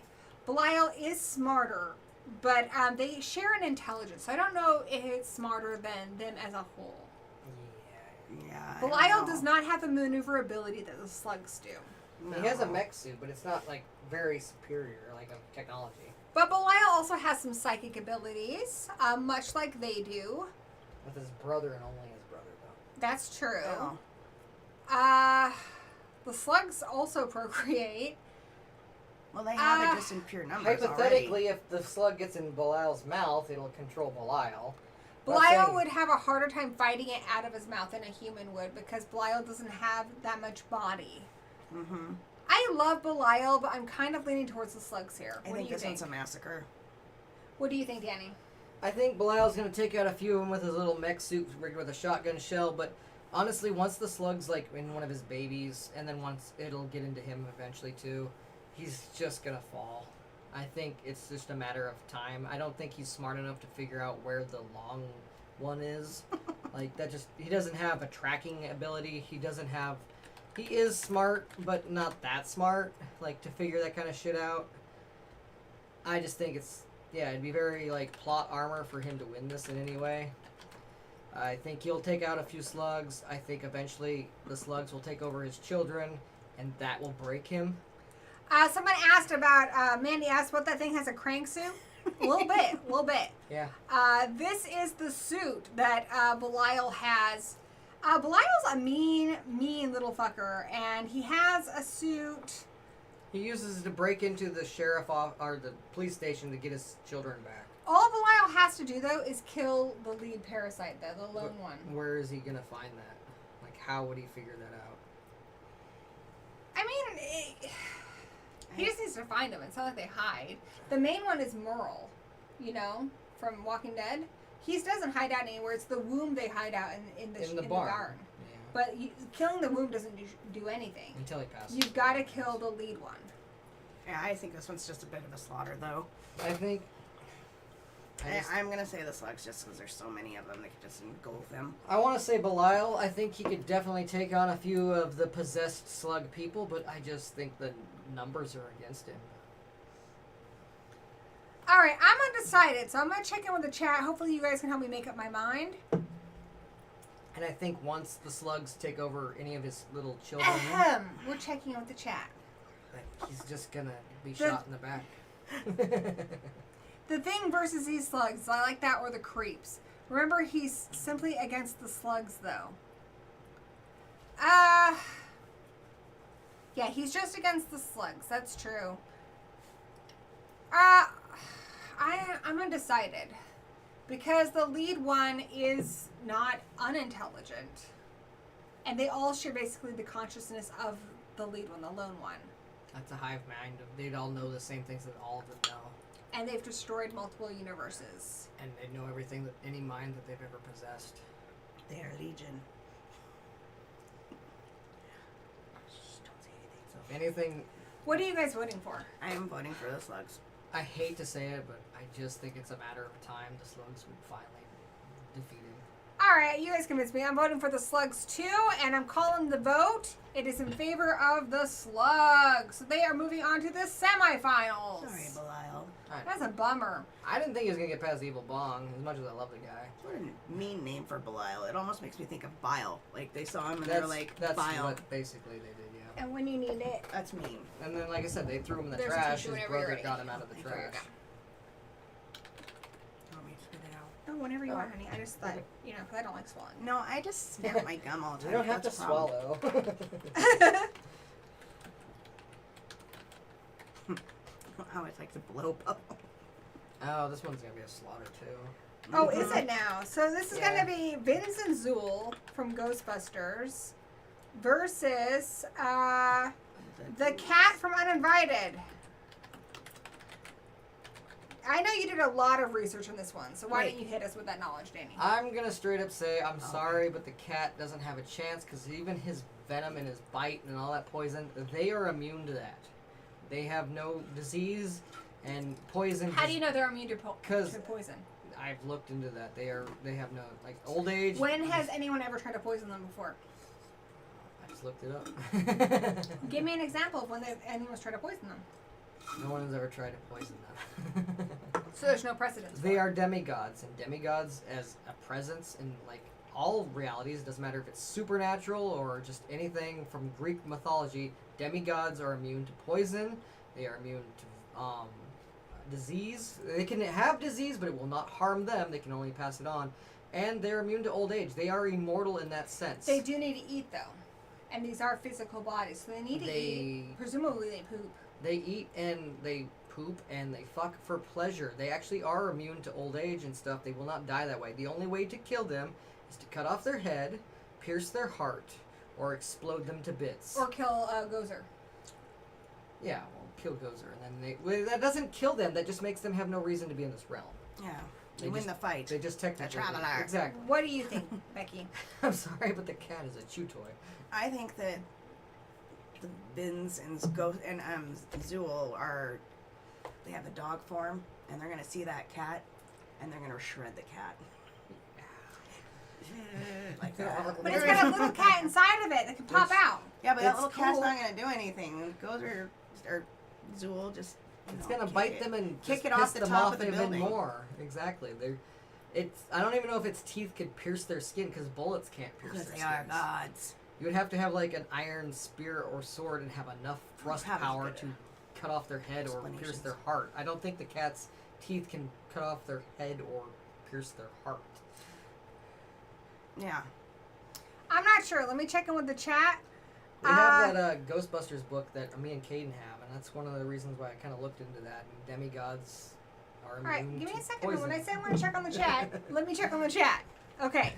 Torchbearer says the Slugs versus the Butterflies from Peacemaker. That would be a good fight.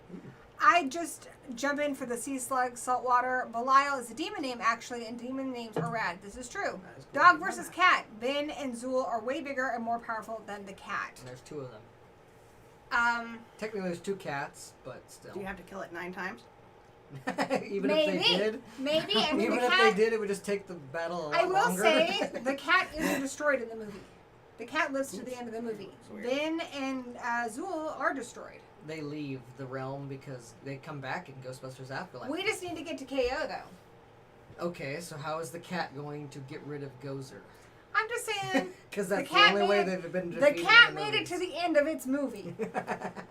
That's a stretch. You're a stretch. You're splitting hairs on this. Splitting cat hairs? Hair balls. Splitting dog hairs? Because they leave in both movies, both Ghostbusters and Ghostbusters Afterlife. They leave because Gozer is defeated, and they have no wrong reason to be here. And Gozer can be secreted by just crossing the streams. If you shoot the But round. I don't know. Like, does Gozer really die, or does he just go away to some They other just realm? go away because he comes back. Because he just picks. He doesn't. He's not even doing the traveling or the beating. All right, I want to see what the chat's saying really quick. Oh, Mandy wait, says, I can see the crowd going with the terror dogs, but that cat could kill James Bond and Jack Bauer and Tom Cruise. Mandy, you are correct. Thank you. I'm glad somebody here is well educated on the cat from Uninvited. It's really nice to see. Is it really endearing, Hank? Gory? It is endearing to see fellow scholars of Mutant Cat. Right. Thank you. Thank you. Only not super Alright. smart people would understand. I I'm even gonna- vote that way because, you know. I'm going to give you a scenario where the cat Hold on does just win. a second. Let me finish. Okay. Each terror dog is the size of a mini plus. It's 2-on-1. They can also possess anything they want. It's actually 2-on-2, my friend. 2-on-2. There's a cat that pukes up a cat. Cats have been worshipped also. Ben, you also know what's up. Clearly you're a well-educated man. Cats can be destroyed by crossing the street. Well, that's true. I'm sure they'd kill the cat The easily. cat by does not crossing have it. a proton pack. Whatever. Exactly. Oh my god, Or can carry an iron sword when or you spear. realize you need that movie. I need that movie. Where the The cat, cat only got there because it was on a ship with dumb mortal people. Yeah. Maybe, but that cat's also really badass. It's like the It most is, metal but of all that doesn't mean it can cats. take on Vin and Zuul. The terror dogs have never been beat. Their master gets beat and they follow. Beat like Exactly. a couple of Bitches. Hey, it's not swearing if Zuul's a I'm talking about bitch. dogs. That's for Zuul's a bitch. She is a female. Kill dog. the human vessels before they transform into their forms, even with their mild powers. Okay, so that is But the they one don't know scenario. that they're going to be that. This is the one scenario I could say the cat might win, where the dogs have already possessed their human mortal bodies, and I guess at that point they'd be more vulnerable. I still think they would be immune to poison because as demigods they just are. I disagree. I think if it got them in their human forms, it would abide by the laws of that shape. That is possible. I can't argue that it's not, but I still just in my heart, because they know that they are stronger in their human forms than normal humans, they just are more easier to kill because you don't have to pierce the demonic dog skin. But perhaps the poison might work. Maybe. All right, so That's a gamble. give me a chance, and It's I'm a going to give you gamble. my argument begrudgingly. It's a gamble. Begrudgingly, I'm going to give you my argument. In human form with Rick Moranis and Sigourney Weaver, the cat's got it in the bag because I think it's going to abide by their human forms. That's what I think. We've seen Rick Moranis' character gets pretty beat up at one point when he's still in human form. So I think the cat would win in that situation. However... He got beat up from rough sex. Let me finish, please. However, as I was saying, so rudely interrupted, love you. Zuul on you. We're gonna have some Vinz. crazy roleplay after this. You'll be Zuul, I'll be Vinz. Anyway, as I was saying, the reason that Vinz and Zuul are in this, the mini monsters thing, is because the dogs are smaller than human form. So the category here is for anything smaller than a human form. Honey, please. Thank you. They are smaller than a human form. So we're talking about the dogs here. And I do think the dogs would win the cats. So even though I don't like to say it, I think Vinz and Zuul would win. Though in the new movie, I don't know if it was Vin or Zuul, one of them's in Walmart, and they're a little bigger than Paul Rudd just at that point. In the original movie, they are slightly smaller, but in that new movie, they are a little bigger. I don't know. I just have Or like just this- Paul Rudd's a little smaller than your average human, maybe. I don't know. I just keep seeing the cat that you're talking about in my head. Somebody swinging it by the tail and the Yeah. little one flying out. I feel That's like so the mean. two dogs are just going. That's what I see with that happening. So I'm sorry. nature, They're Alright. demigods. The cat is very mortal. yeah. As much as it is The poisonous. poor thing didn't want to be like that. They I worked on it. sympathize with it. All right, I'm going to check in with the chat, and then we're going to call it. The Terror Dogs also killed Egon. That's very That's true. true. Oh, you have drips coming down your can. Those are my drips. Leave them alone. Well, I don't want them to hit your desk. Kill the body, not the spirit. Yeah, but the human forms are powerful and have magic. That's a good point, Arkham Knight. I don't feel you can bring human forms into it because they're not... Well, we didn't. Break the bond to Earth, not after life. Cat defeated by a loud vacuum. Technically, Bill Murray, Egon by... Okay. All right, well, I'm calling it, and the Demon Dogs, Vin and Zuul, win and go on to the next round, to the semifinals. Plus, I know a cat loves a comfortable chair when he sees it, and all those arms are going to grab that cat and go... and rip it apart. Just like they killed Egon. Uh-oh. What did I do with this? I don't know. But, like I said, Vin and Zuul, they can possess inanimate objects like chairs. And cats love chairs.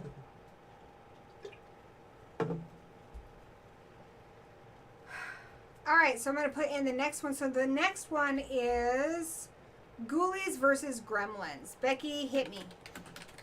Pass. I don't think. Put me on the spot like that. I always. All right, brain Danny, dead at the. hit us. Alright, well, the Gremlins... I've seen both those. They movies, multiply, they're way quicker, so I think they could overpower the Ghoulies. The Ghoulies could summon their evil big giant Ghoulie and he would eat a few gremlins, but if we're going to go with the big giant Ghoulie, there's also a spider gremlin. There's also a bat gremlin. We're not using those, so stop bringing them in it.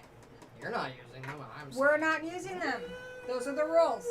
It cannot be any Rules are meant specialty. to be bent. No The Gremlins have the specialty water gremlin. thing on their side Yeah. because they can just If you start have to again. use specialty gremlins, then I'm going to say they don't. Alright, Then well, you're gonna that's the one specialty Ghoulie, but regardless, he's only in one movie. So... No specialty ghoulies, no specialty gremlins. The gremlins can multiply way quicker. They both die pretty much the same way. I think a ghoulie is technically a little more durable with that Three Stooges type physics they have.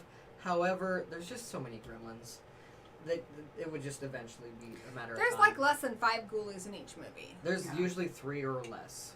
Usually. So Well- I think part 2 is the one that has the most. And there's They only about... need to do a one with the Ghoulie planet. Where There's only 2 in part 4. They're a little bigger, but they seem to be less weak. They seem to have less abilities. But the ghoulies have magic, Gremlins are magical creatures too. but they don't possess any magical powers. No, but That they've we know got of. they're pretty intelligent. I mean, they're stupid when they drank all that stuff in number 2. But I think Striper's always been the one to sit there and plan. I and think a bunch of plots. gremlins are gonna die, but they're gonna multiply so much, and Stripe's gonna use that comic book as toilet paper. Yep, he probably would too. So is attitude. I kind of know where I'm leaning, but I'm going to check in with the chat. It should be my critters babies. It really should be critters. Thank you. Gremlins are way smarter and have numbers on their side, but I say gremlins, ghoulie isles go to college. The ghoulies did go to college. They got smarter when they went to Where college. they got super smart. They potentially have degrees and they joined a frat. But I'm gonna say overall the ghoulies are more dependent on their master than the gremlins are, which are able to work autonomously. They do kind of look towards the smarters of their species, like Stripe. But overall, there are more of them and they're more chaotic. So I'm going with gremlins. The Ghoulies, even when they were smarter, they were like Three Stooges intelligent at best. Even in college. Like I said, I think they are a little more durable, but not by much. What I'm going to say is You it's can kill them not with- a slaughter, though, because I do think the Ghoulies are going to take out a lot of Gremlins. A lot of the Gremlins are not that intelligent. I agree. It varies amongst the species, so I don't think it's going to be a squash match. I think the Ghoulies are going to take out some Gremlins, but the Gremlins have greater numbers. Even if we did it equal, which we probably should, say we have 5 Gremlins, five Ghoulies, I still think the Gremlins are overall more intelligent, so I'm voting with Gremlins. I'm just going to give it to Gremlins. I'm gonna say Gremlins because the whole many numbers thing for me. All right, so, but when did they learn anything or just a party? No, we're mostly making a joke. They're pretty much there as like little frat boys. It's kind of like the Ghoulies version of Animal They House. straight with up ogres. talk and act like the Three Stooges in them. They really do. There's 3 of them. Beavis went to college does not mean he's smart. Partying is a skill. I'm going to call it, and it is in favor of the Gremlins. Even Beavis and Butthead went to college, and they learned a lot. Oh, no, why not put you down Learned there? about their white privilege. Okay.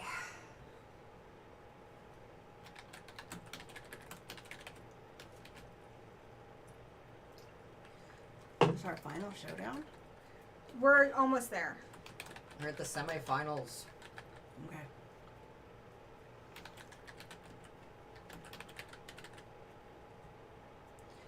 Okay. So now we've got the Puppet Master Puppets versus the Slugs from Slither. Who wants to go? I'm going to go with the Puppet Master Puppets because they will not actually, it won't affect them to get into their mouth. They are a puppet. You cannot possess them that way. They are their own individual soul that's in a puppet case. And going into their mouth will not be able to connect to their brain because they don't actually have a physical brain to connect. That is where the Slither Slugs finally is their downfall. They normally would have this. Torch could easily kill the long one.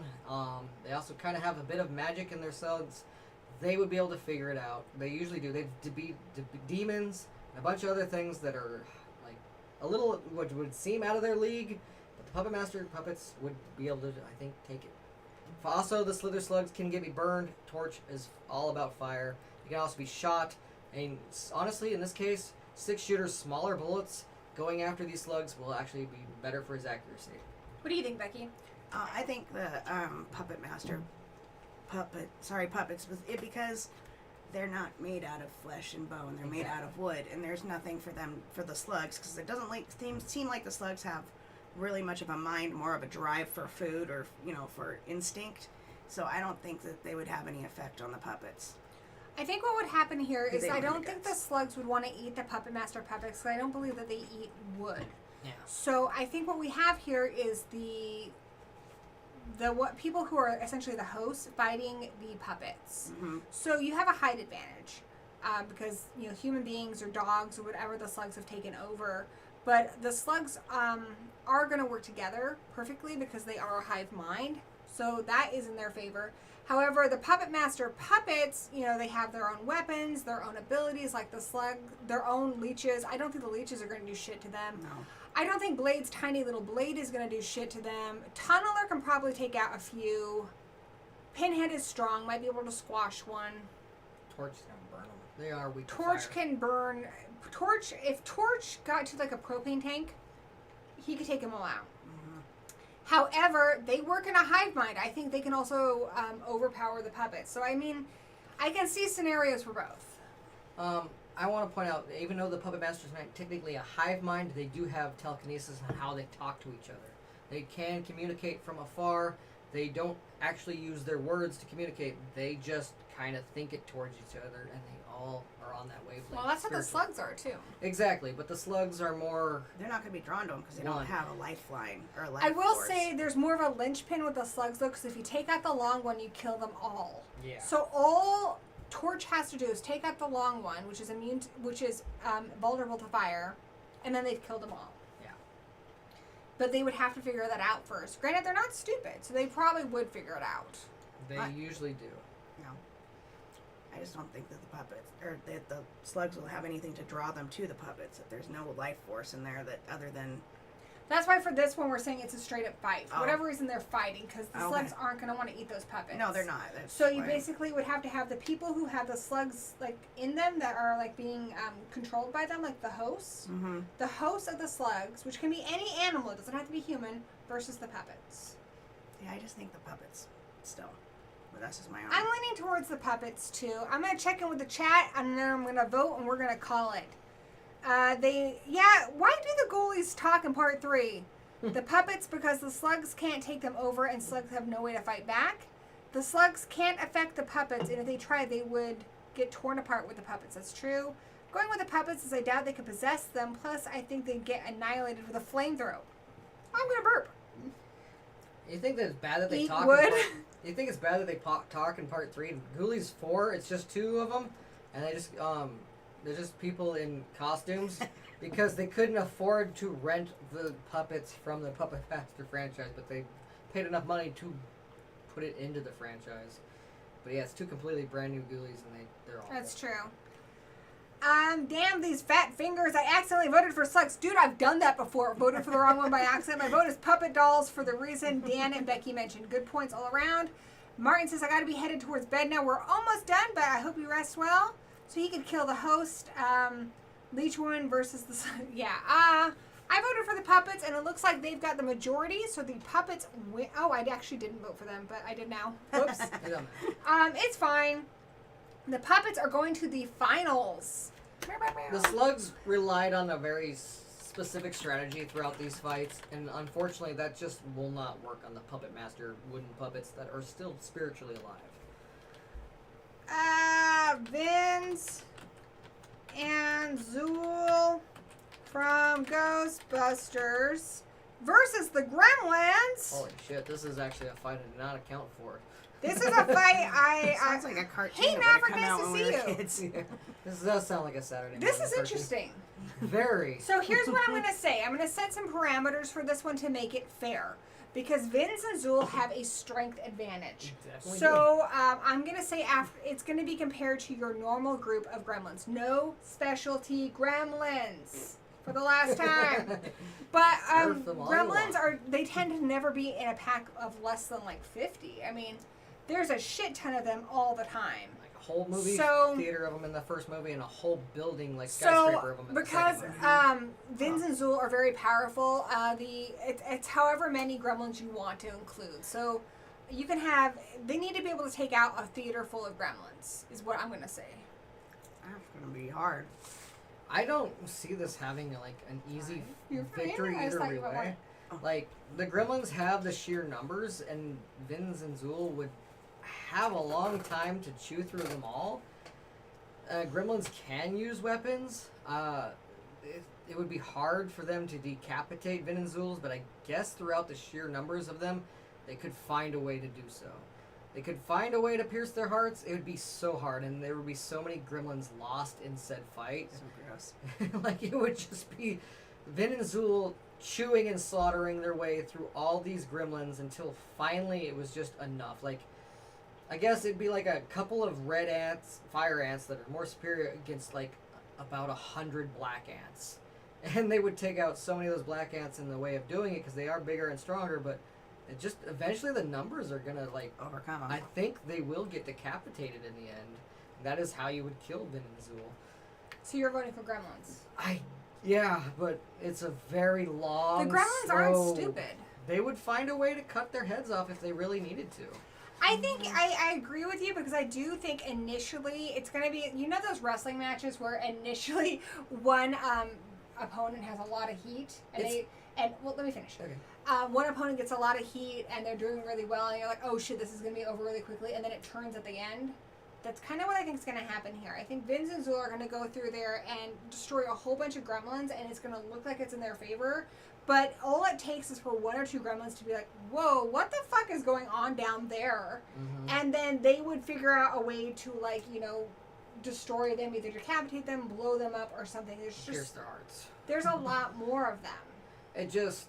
So they're going to have massive casualties, but I think eventually the gremlins are going to overpower them. It's kind of like Kane and Undertaker That's what I versus think. the entire rest of the roster. Like, Kane and Undertaker are big fucking dogs in that roster. But if they fought the entire rest of the roster, I don't see them winning. But I'm not 100% convinced. I'm Bekki, not what do you either. think? I think the Gremlins are going to win over this for sheer numbers and continuing. And it also depends where they're fighting. Like, are they fighting near water? Are they fighting on top of a building? Where are they fighting? Like, Even a building has the sprinkler system. right. So they look for that once they've become Yeah. Gremlins, and they want, they like to do that. If they need the numbers, they'll find a way to get Yeah, it. and I also think that Gremlins, because one of them is going to figure out to cut their head off. These things are known like throughout history, not just the movie. If you think about what Gremlins do, somebody says, "Oh, somebody must have thrown a gremlin into the situation," because they know where to get that one linchpin, like you said earlier, where they know how to pull the one linchpin that makes it so that the other person's just completely defeated. It's like the Achilles tendon. They find that. So It's a weird battle, and I would say if it was just two Gremlins versus Vin and Zuul would easily win. But we're going Gremlins, and they can multiply like very easily and very quickly. Unless it's like taking place in the day in the desert, I don't think Vin and Zuul will be able to tear through them all endlessly until the Gremlins would finally get that blow eventually. It would take a long time. They're not going to do it easily, but just time is on their side with all these numbers. I think you guys bring us some really good arguments. I think ultimately what I'm going to go with is Vin and Zuul. I mean, even in their human forms, they still behave like animals. Yeah. They're intelligent, but not intelligent in the way that humans are, not in the way of being able to strategize. Whereas the Gremlins can strategize. They are smarter. So I think the Gremlins are going to win, but I think they're going to have massive casualties. oh yeah, definitely. Massive messy. Zuul in human form has constantly been tied down. Like, even in the new movie, they tie the mom down when she's Zuul. Even Sigourney Weaver was tied down in the original movie. She does have above human strength, but you can tie her down. If they especially go into human forms, the Gremlins definitely have it. But even in the dog forms, eventually they would get it. It just would take a lot longer, a lot harder, but they would either blow them up or cut off their heads or whatever, but it would take a long time. I'm not saying they could do it eventually. There's just so many of them, and time is on their side, where Vin and Zuul Vin and Zuul eventually will be exhausted by the sheer numbers of the Gremlins. That's a good point. Let's see what the chat says. As soon as I'm done reading the messages from the chat, I'm going to call this vote. We're going to the finals. Nice to see you. Maverick Media, great channel there, by the way, guys. Subscribe if you haven't already. Didn't the Gremlins dress up as the Ghostbusters once? Not as far as I remember. But maybe. I kind of remember that. I don't know I what think it from, might have but been a I kind of commercial or remember them something. being in the brown Ghostbusters. I That's think in a cool. commercial or something. Yeah, it's something's flashing in my mind where I remember I that. don't have a memory of that, but I wouldn't doubt it. I would love to see it if I haven't. It's sitting in my head somehow. I'm just Rich saying says it would be like watching two dogs throw around dog toys. I don't think the Gremlins are smart enough to figure out so fast. I highly doubt the Gremlins have the strength to cut anything as their arms are incredibly thin. I think honestly they could blow Fight up through the place that they're in. And it would take destroy out them. a lot of them doing it. Like, they would all just kind of mass blow up the dogs. But they would But learn. there as would be cause and enough of effect. them that would survive it because that's their numbers. They could blow up the dogs and a couple of them would have to survive. Plus, they could possess Gremlins. But wouldn't they have to leave the original host then? That'd make them weaker. If they're the strongest in their dog forms, they could possess humans. They could possess inanimate objects, but that would be a slow way to kill them, and they can't stay that way for long. Eventually, they have to go back to their dog forms. They can't stay as mist or in a chair forever. They have to eventually. Even a chair, you burn it on fire. So that's it like breaks. their true form almost. The true form is their dog forms. They can possess inanimate objects. They can even take an invisible or mist-like object, like to get into a room. They can't stay that way forever. And if they did, it would just be like, well, then they're just smoke, and they automatically lose Alright, by I'm going to check the default. two last messages from the chat, and then we're going to call it. Maverick says, Jim Morrison said it best. They got the guns, we got the numbers. Fun fact, Jim Morrison is a gremlin. Nice. And gremlins are atheists. Demigods don't exist. Human objects can kill the terror dogs They or are. even peace them. All right, you guys have great arguments, but majority rules here. So we are going with the gremlins. Pardon me. And I'm actually glad because I think it makes our final fight really fun. I really thought Vin and Zuul were going to win this. Oh, that's gonna be tough. So I want to. What we always do at the end of here is we kind of go through the journey that our final competitors have gone through. So the Puppet Master puppets, they defeated the mini Ashes from Army of Darkness. They defeated Krampus's minions. They defeated the Slugs from Slither, and now they are here to go up against the Gremlins. Tell us about the Gremlins, Danny. The Gremlins have the numbers. They are What intelligent. they fought against. Oh, okay. They took on the critters, and they whooped their little furry asses easily, as no one thought otherwise. They then beat the Ghoulies because Son of a bitch. numbers and just wits beats even like magic, especially when there's only like three stooges basically. They took on Vinz and Zuul, which honestly, when I did my research, I thought Vinz and Zuul was probably gonna take this home, but as we approached the Gremlins, I have to lean towards the Gremlins on sheer numbers and just eventually it happening. But Vinz and Zuul, I would say, are the most powerful beings, but there's only 2 of them. The Gremlins are almost like cockroaches. Exactly. It's hard to get rid of them all. It's, like I said, it's an army of ants taking on 2 killer bees that are just decided to land on the ground and fight ants for whatever reason. And yes, those 2 bees are more powerful than your typical ant, but just the sorority of just I just think swarming them. Like we said before, I think they would do massive casualties, but eventually, even Exactly. if there's only a handful left, they're going to be like, yeah, we're not going to go out like that. No. They're And gonna But- learn some cause and effect from it. Yeah, now we are to Puppet Master Puppets versus Gremlins, and I think this is really exciting. It's a tough one. This is our final match. So we've talked a lot about both of these competitors. So both of them are intelligent. I'm going to say let's even it up so there's just as many puppets as there are gremlins, because neither of these groups is particularly like, they're not brawlers. So I think that's fair. What do you guys think? I don't think it really matters, but if you want to go over that way, go for it. I don't know who I want to vote for on both of these. The This is gremlins are bigger. They are a little bigger, but it doesn't matter. Pinhead himself is stronger than your average gremlin. And unless we're going especially gremlins, I don't think any of them can outpower Pinhead Do you himself. think the leech woman's going to have any effect on them? A little, actually. Let's go through all the puppets and what they can do. I think the Jester is useless. His little dagger ain't gonna do shit. What about Blade, little dagger? Blade is highly intelligent. He also has knives in his eyes and a hook. That's true.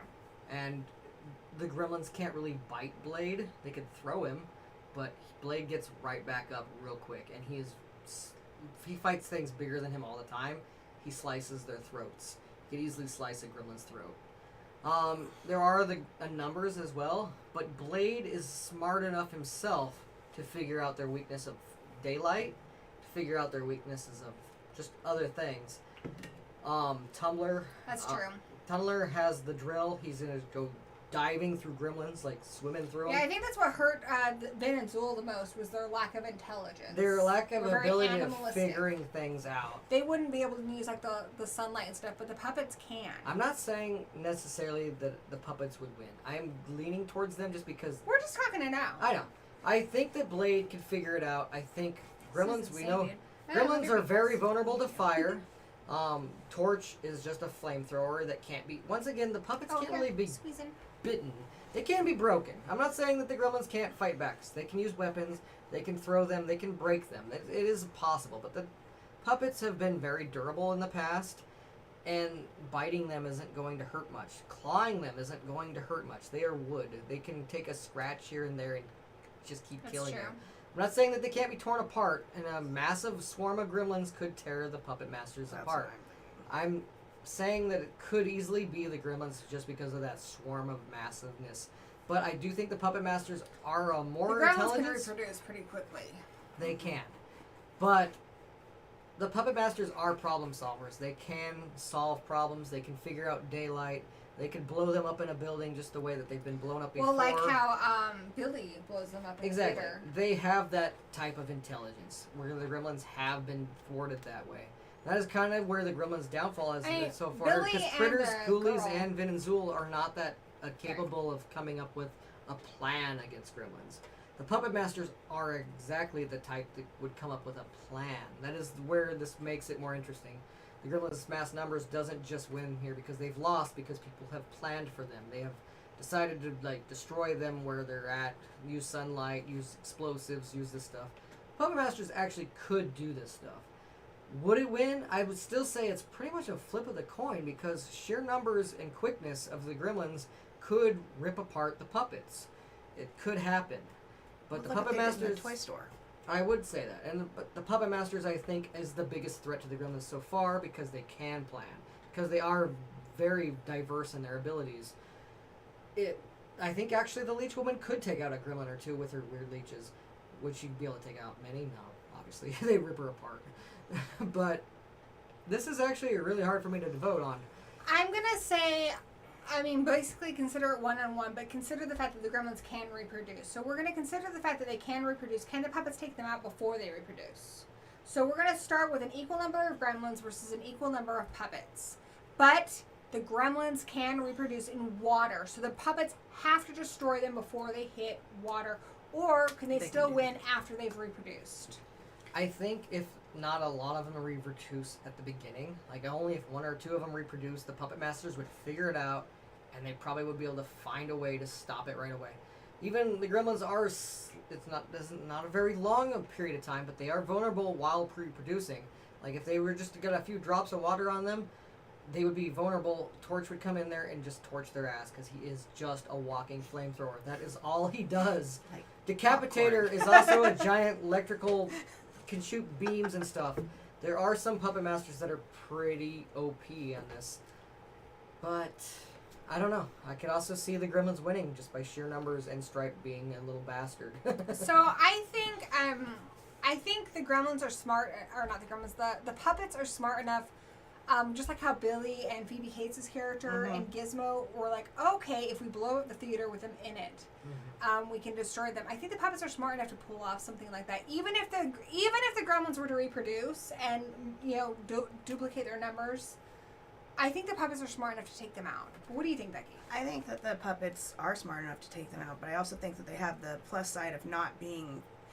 It's harder to physically harm them because they are a possession rather than, they're so they're wood. So well, they're animate, but you know what I mean. Yeah, that's. They're made of wood. They're made of wood, so the Gremlins would be trying to hurt them, like physically, but it wouldn't really. I mean, it could do some, but I think that they could do more to the Gremlins because the Gremlins are flesh and blood, and they can be broken and ripped.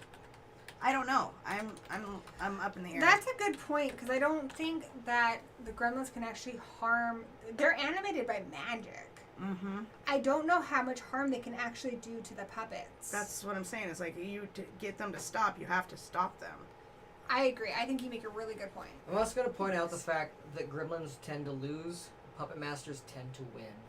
Other than the remake, the Puppet Masters usually win their movies. They usually find a way. They have that winning streak, that momentum, of that drive. Well, they're usually the face. Exactly. Not usually. Always, not always. I want to point, Rich says that the Puppet Masters are slow. I'm not saying that's not 100% true or wrong, but Puppet Masters, I've seen them run. They run so quick that you see the cameraman in the reflection of the car door. I think their speed varies. Their speed varies, but Blade is fast, same goes Pinhead is not. for the Gremlins. The Gremlins are also sometimes very slow. Billy's mom was able to take out a whole kitchen full of them because they were slow to react to her. Because she knows how to use appliances, dude. Exactly. I'm just saying. Don't mess with a woman making cookies. I would say their speed is pretty equal. Right. And I would say their speed varies from scene to scene on both movies, on both abilities. But the Gremlins have been known to be slow and quick. The Puppet Masters have been known to be slow and quick. It just depends. So I'm going to counter on that because they both have been known to be slow and they've both been known to be quick. It just depends on the scenario of the scene. Okay, I think, Danny, I think you've had some awesome arguments. Bekki, you've had some awesome arguments. You guys really brought your A game. I'm going to check on the chat. I'm a little on the fence, so I'm going to check on the chat and then I'm going to place my vote. I am leaning towards Puppet Master, though. Pardon me, I'm going to burp again. Why am I burping so much? What's wrong with me? Also, dudes, shorter hair today. Not that you guys care about my hair, but let me know. Do you like the short hair or the long hair? I've been playing around with looks, which is easy to do when you have magic and you can just poof looks. So let me know. All right. Rich says, okay, so we're still talking about they can turn into ghost form. Okay, so we're talking about that one still. He says Vin and Zuul. He is a massive Ghostbusters fan. I know. Should have won. The Gremlins wouldn't be able to beat them in their ghost forms, which was the form when they killed Egon. That is a really good point, Rich. Sigma can't says, stay like if that. Elvis can kill a butt-sucking mummy, the puppets can kill a horde of gremlins. Sigma, I applaud you as being not a horror fan, but remembering Bubba Hotep. You, my brother, are coming along nicely. Rich says, I think the gremlins would wipe the floor with the puppets, as the terror dogs would wreck the puppets. Very nice to see Harley Bliss. I love Harley. Great Instagram. I highly recommend you checking it out. They say, I miss you all so much. Hope that everyone is doing well. Movie Master says the puppets are incredibly slow and can't move around very well. I don't think they're slow, because especially the first time we're introduced to any of the puppets is Blade running through the hotel, and Blade is moving pretty quickly. I think Pinhead is slow. I don't think Leech Woman is very fast either, but Tunneler's pretty quick, Six Shooter's pretty quick, and Blade are pretty quick. Harley says the puppets have destroyed the demonic toys before. They've got this. Gremlins can use weapons like the puppets. This is true. Anything a puppet can do, a gremlin didn't do. I agree to an extent, but I do think the puppets are more intelligent because they essentially have the souls of humans in them. Plus, they're more accurate. Six Shooter is so good with his guns, where Stripe is like trying to shoot Billy at the end of Gremlins, and he misses several times. That's true. Harley says, by the way, Harley, I'm so happy you're here. Blade is so adorable when he runs. He is adorable. I love how he's like... And like I said, like whoever does the voice acting for Blade, bless your heart. Or just does the camera the guy. folio, He's just doing it. the folio artist is great. But like I said, he runs so fast that when he goes by that car, you see a cameraman in the car door. Yeah, that's true. That's true. He breathes heavy as I do, getting recess. Yeah, he breathes like me going up a single flight of stairs because Mama needs to get her exercise Which is on. weird because he doesn't actually have lungs. I don't know why he We're all needs to gonna breathe. start walking together. Wish us luck. Hopefully We're we don't. squishy. Hopefully we don't die. It's just more to love, guys. It's more to love. I'm gonna say Puppet Master wins, but they turn Stripe into a puppet at the end. Ooh, well done. Because they usually do stuff like that. Rich says, I feel that the Gremlins' enemy is way overpowered compared to the puppet's enemies, the sun. Yeah. Yeah. I could go outside and... The Here, Puppet looks like, Masters would exploit that. thank you, Maverick. Thank you. Thank you. Yeah, I like this hair because it doesn't tangle as easily, and you can see in my shirt. But you know, it's like to hear from you guys. Critters, Ghoulies, It is a tie, guys. Critters, Ghoulies, and Vinz would not be able to exploit that sun weakness. I think the Puppet Masters would actually exploit Figure that. that. They would That is figure something that that out. they would kind of understand. It's almost like vampires in a way. So if you either blow them up, if you get them into a room and then you break the windows and get light in there, you're gonna. Okay, honey. We'll miss you. Alright. So while he's gone, how about we get rid of Twilight Sparkle and the Witches one, right? Everybody, let me know. No Twilight Sparkle. No Twilight Sparkle. No, I'm just doing that to fuck with Dan. Does You he like voted. Twilight? I honor. Oh, Twilight Sparkle, the My Little Ponies on the Witches bracket. Oh, That's some bullshit. yeah. See, you get me. You get me. This is why she's my best friend. I love her. Aw. We were like separated at birth. So in roller derby, her name was Institutional Liza. She was a kick-ass blocker, guys. But yeah, she was my derby wife for 5 years. And now we're best friends, and we were friends before that, and we met because a mutual friend brought her to a Wiccan ritual. No, it was the tarot cards. She brought me over so you could do a reading on me. But we did a ritual. Well, we were gonna do a ritual, but teenage Bekki was scared and ran away. It's all good, I didn't though. run away. I just didn't want to be there. It's all good, though. We're still friends. We've been friends a long I'm not time. scared anymore. Witches Yes. are good people. They are great people. They're They some of are. the best people. But yeah, we're pretty much the same, as in we like the same stuff. We're both middle-aged goths. Yeah. I'm older though. This is true, but you don't look it, so. Oh, psh. Thank you. Because you're aging like a vampire. Am I? Yeah. And her hubby is in the chat, Mr. Beefy, another great person. Yeah. So yeah, we love them. They're awesome. Mr. Beefy's a lot like Danny too, and that they both don't talk much. It's so funny to watch them hang out because it's just them sitting there and literally enjoying each other's presence Yeah. without conversation. It makes me crazy because you and I are like, Yes, but they yes. just sit there and they can be like, oh, isn't it great to have silence Isn't for it once? just enjoyable? Yeah. So, yeah. Also, we're probably gonna have a stream. We're probably gonna have a stream in September because we are planning a big trip for mine and Danny's 10-year anniversary. For your guys' 25th year anniversary. That's Actually, a be huge 26 deal. this year. 26th year. we're all going to Halloween Horror Nights, which we've never been to before. So we're going to tell you guys all about that. It's So going to be super excited. fun. I'm so excited. All right, so we're almost done. I'm going to check in with the chat. And when Danny gets back, let's wait for Danny. I'm going to call the vote. How many times have you farted in front of me? Too many to count. So many times. So many times. You all remember when Blade scared, pardon me, the old lady in the hallway in the original? This is true. Gremlin got numbers. Wouldn't the puppets run out of life eventually? I can remember if they need a serum to stay alive or not. You know, Rich, that's a really good point, but I don't remember. I'm not that versed. It is late as hell, Axe, and this is the final fight. Sorry for all the rambling, but we're almost done. Sigma! You know how I feel about that. You know how I feel about that. He just likes to rile me up. But He sure does. It's because he loves me, secretly. It's because he... Say the M word. No! Movie Massacre, good point. The puppets need a special chemical injected in them to stay alive. So, they mentioned in the chat that the puppets need a special chemical to stay alive. Yeah. How many times... Okay, Gory, your friend on here, is gorgeous. She is gorgeous. Thank you. Harley Bless said that. A couple beautiful women. Thank you, Axon. Both hotties. Thank you, Harley. So, that's a good point, that the puppet masters need a chemical to stay alive. But they know how to do that to themselves by the end of their series. So they can do it to themselves. So are you still on Puppet Master's side or Gremlins? If anything, that's just a way to heal their fallen. They could even, like I said, they can take human people and turn them into puppets with that said chemical.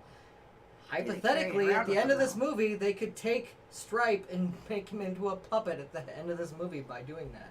That's devious as shit. Which is funny because you think, well, then he'd be evil, right? I don't know. Because they took evil Nazis to make themselves, and they're not evil. Yeah, that's weird. So, if they could take a soul of a gremlin, hypothetically, a gremlin has a soul, I'm not sure. Honey, have you voted? Yeah. I want you He to did. guess. Well, What my did you phone vote? had to restart. What did you vote for? I haven't voted yet. I don't know. I'm leaning towards the Puppet Masters because they can have light is the one thing they have over the Gremlins. Ben, thank you. Yes, Danny is not too shabby either. Especially Danny with an I. Oh. And Rich says they do need the serum. Zigma says if a group of teenagers, actually 2 teenagers, can take out the gremlins, the puppets can figure it out. Yeah. Usually You know, the puppets Zigma, have to save the team. I'm with you. I'm going to say that the puppets can figure it out. So I'm voting That's puppets. Where Especially I'm with going. Puppet Master 4 and 5, the puppets save most of the teenagers from these demonic aliens. All right, have you voted, Danny? Well, yeah, that's another point. Is that Puppet Master? They're good. Rich says the puppets can move unless they can only move if they use the serum. Harley Bliss says the puppets have been set on fire and survived. Damaged the body, they still lived. Danny is a Stead muffin. This is true. He is the muffin top, the best part of the muffin. Muffin tops. So I'm gonna call it as soon as you vote. I definitely got a muffin top. Did you vote? I just did. I think I broke the tie. All right, everyone say your final piece, and then I'm gonna call the vote. Puppet Master. I'm gonna say if there was a movie, the Puppet Master puppets would probably win. I just feel like that would be it. I know I it's feel like somewhat my plot armor, but I feel like it's very flip of the coin. But then now, I'm just gonna give them that plot armor to make the tie break. Like I said earlier, Gremlins is a better movie. To me, it is a masterpiece. It's a 5-star film. Puppet Master, especially the first one, 3-star. Though they get better. They get better with sequels. It's not a matter which I like more, because that's definitely Gremlins. But in this case, I do think the puppets are more intelligent, and I think they could overpower them. So I voted for the puppets. Plus, the Gremlins are afraid of Hulk Hogan on a movie. He yells at them to get back to line, and they all. Joe Bob Briggs is supposed to be in that too.